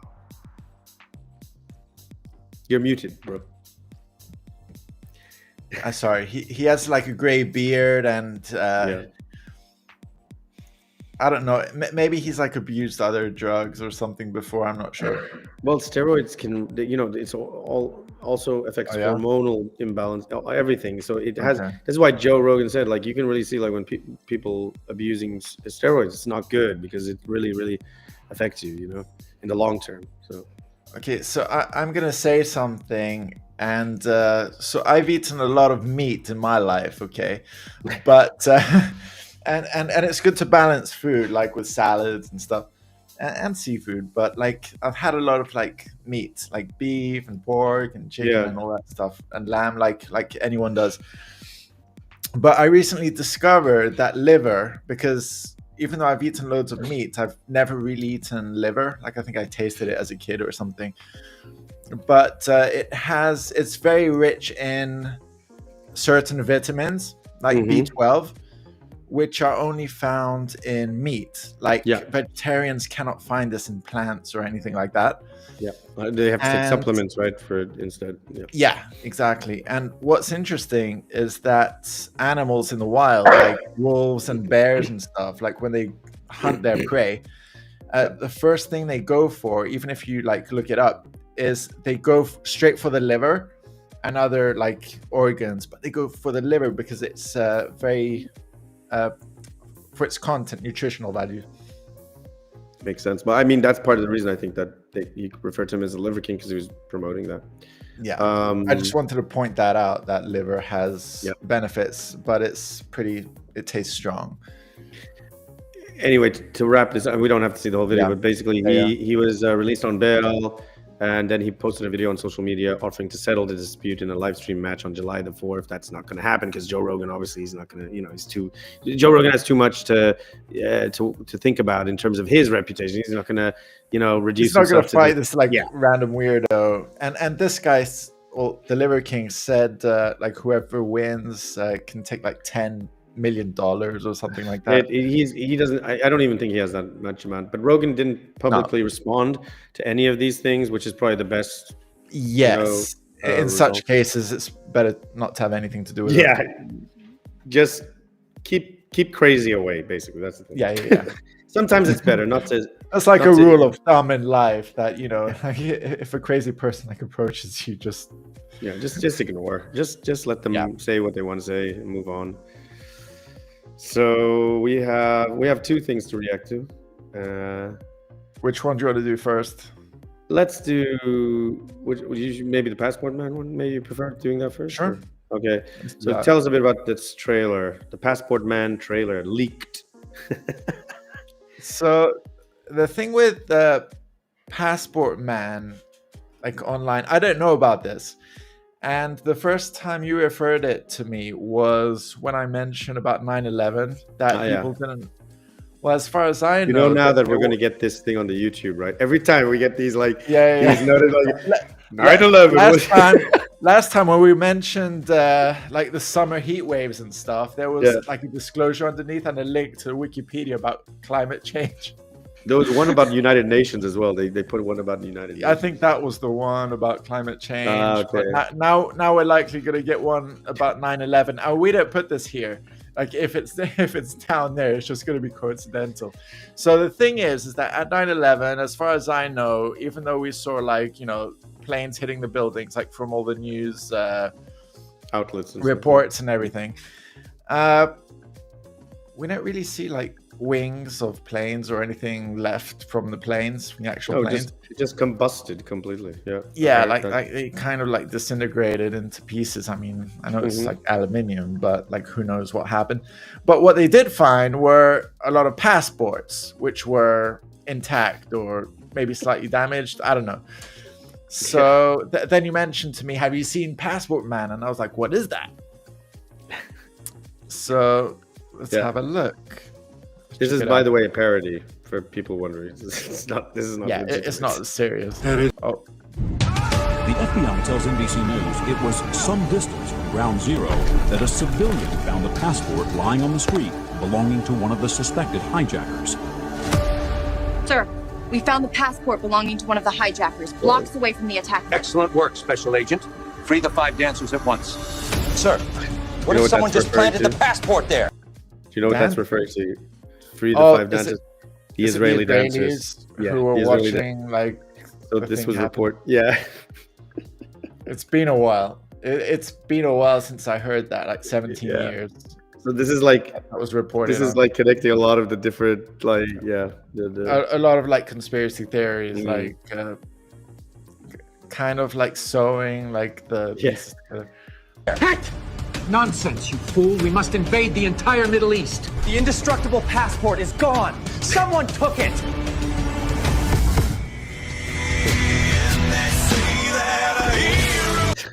It's Nickelback. How am I gonna like take the volume? Oh yeah, you're gonna have to. Yeah, let's not play it. Unfortunately, that's like Captain America. Nickelback was very. He's like full of passports. Yeah. Then reverse engineer the indestructible. Yeah. Is that it? Things out of passport paper. Maybe they'd still be. No. This is Linkin Park now or something. I think. I don't know if like what to get is enough to like censor. Michael Bay. Yeah, that's the song that will get copyright strike. Yeah, it's the whole meme. Okay. So basically, it like, I mean, what the takeaway from this is basically that it's like a superhero type character, indestructible passports or something. I think, right? That's what it means. Yeah, because the whole thing about the passports was kind of weird. It was just like sort of like you found the passports, and all of a sudden, like, and they point to all these like terrorists that were apparently of origin from Pakistan and Saudi Arabia, apparently, or something like that. So, yeah. All linked to Osama bin Laden. When Osama bin Laden actually declared way before that he had nothing to do with it. But anyway. There's a lot to unpack with that, and there's a lot to say about all this stuff and bin Laden and But so we recently reported how I think it was in the last Friday in stream about the Trump this was on the last Friday in stream where we talked about Trump's F-bomb. Well, someone remixed it. We can actually play this, I'm sure, because there shouldn't be any copyright on this. It's a YouTuber remix. Yeah, hopefully so it's a remix of So it was pretty interesting seeing the POTUS, like the president of the USA, like drop the F word. This is, by the way, shout out to, this was made by the Remix Bros or Remix Brothers. They do a lot of. We can show their YouTube channel too. They do. It used to. Okay. That's why I didn't recognize it. I recognized it before. So it used to be previously known as WTF Brah. And they were popular remixers for a lot of like funny political stuff and things like this. And you can find like a lot of like a funny meme style. They did the very famous "The Building Is on Fire." What? I don't know if you know this one, but it's very famous, where it was like from a local report about a building on fire somewhere in an inner city area or project house, and the person they interviewed, who's such a character, amazing woman, she's just like, "The building was on fire," and it's like mashing it up with stuff. Anyway, they have a lot of cool remixes. They also did a lot with this. I think he's like a preacher called. Well, they refer Ken Copeland as well, and check him out. The Remix Bros on YouTube. And yeah, let's have a look at I haven't actually heard this one. You know what? We basically have two countries that have been fighting so long and so hard that they don't know what the fuck they're doing. They don't know what the fuck they're doing. They don't know what the fuck they're doing. You understand that? You understand that? They don't know what the fuck they're doing. They don't know what the fuck they're doing. They don't know what the fuck they're doing. You understand that? You remember that, right?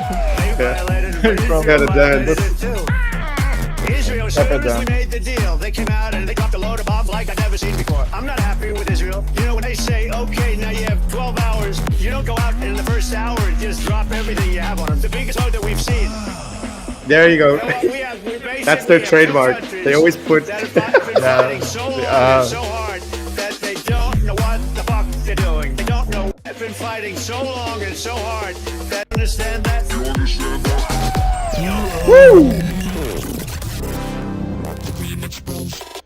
And if there's one thing for sure before we tap out for today, is that our world leaders don't know what the fuck they're doing, because they're clearly putting everybody's lives at risk. But that's for sure. At the end of the day, there's still another new day that comes up. So you can't let that stuff affect you. You try to make the best of what you can. Anyhow, I think with that we can wrap up, and actually we're perfectly on time this time. So tune in for our Wednesday end stream, which is the chill stream. 5. I think we're gonna we're aiming for 5 p.m. Central European time. And let us know in the Discord if there's any topics you want us to discuss. And we hope you enjoyed, and we also hope you drink responsibly and have a good time tonight. And let out all your frustrations in a good way. Oh yeah, don't forget. Yes. Sorry, go ahead. Should I do it? Yeah, all right. yeah, Don't forget, we're streaming simultaneously on YouTube, on Rumble, and on Kick. And our social media is on X, Instagram, and join us on Discord. We have a great community going on. Whilst you have the time. And also, we're very welcome to like new ideas. And if anybody wants us to interview them about like specific geopolitics or any topics like AI or like up and coming like newsworthy things, would appreciate it. Definitely. So everyone have a nice chill weekend. Thanks for being with us. Thanks for tuning in. And thank you. This was ENDstream. Or whatever. ENDstream. Okay. Have a great weekend. We'll see you next week. Stay tuned for our videos next week. Take care.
This is NTV.